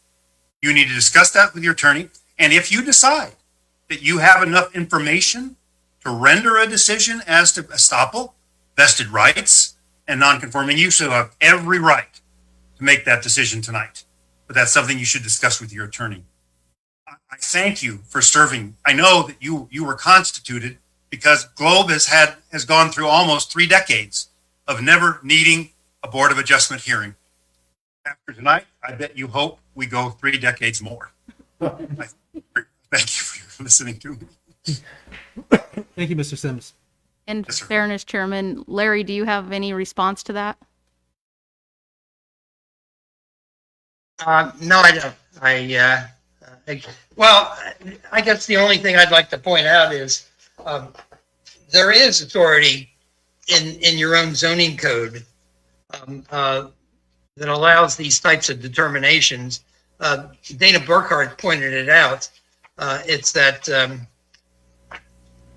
what's that section, 14.2? 14-2-3E10. Yeah. Members of the Board of Adjustment, I submit to you that your own ordinance acknowledges that under certain circumstances, something that may not have been permitted, something that may have been as much as illegal, or that's a use inconsistent with zoning, can be approved. Now, I acknowledge that this provision says that if it's been in use for 5 years, and I will admit we haven't been in use for 5 years, but it certainly tells you that there's authority out there that allows these kinds of decisions to be made to prevent what would otherwise be an inequitable or unjust conclusion. And it's that same principle that's set forth in your own ordinance that we're asking you to apply in our case. Thank you for your attention. Thank you, Mr. Schubert. Board members, do I have a motion to go into E-session at this time? I'll make a motion to go into each session. I'll second it. Okay. E-session is in progress.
You got me running, got me running. Shake it, shake it, shake it, baby. Raise your hands up. Raise them up.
Listen to me.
Adjourn, and then we're going to start our regular session.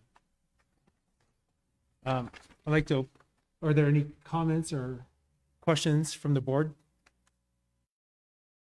at this time?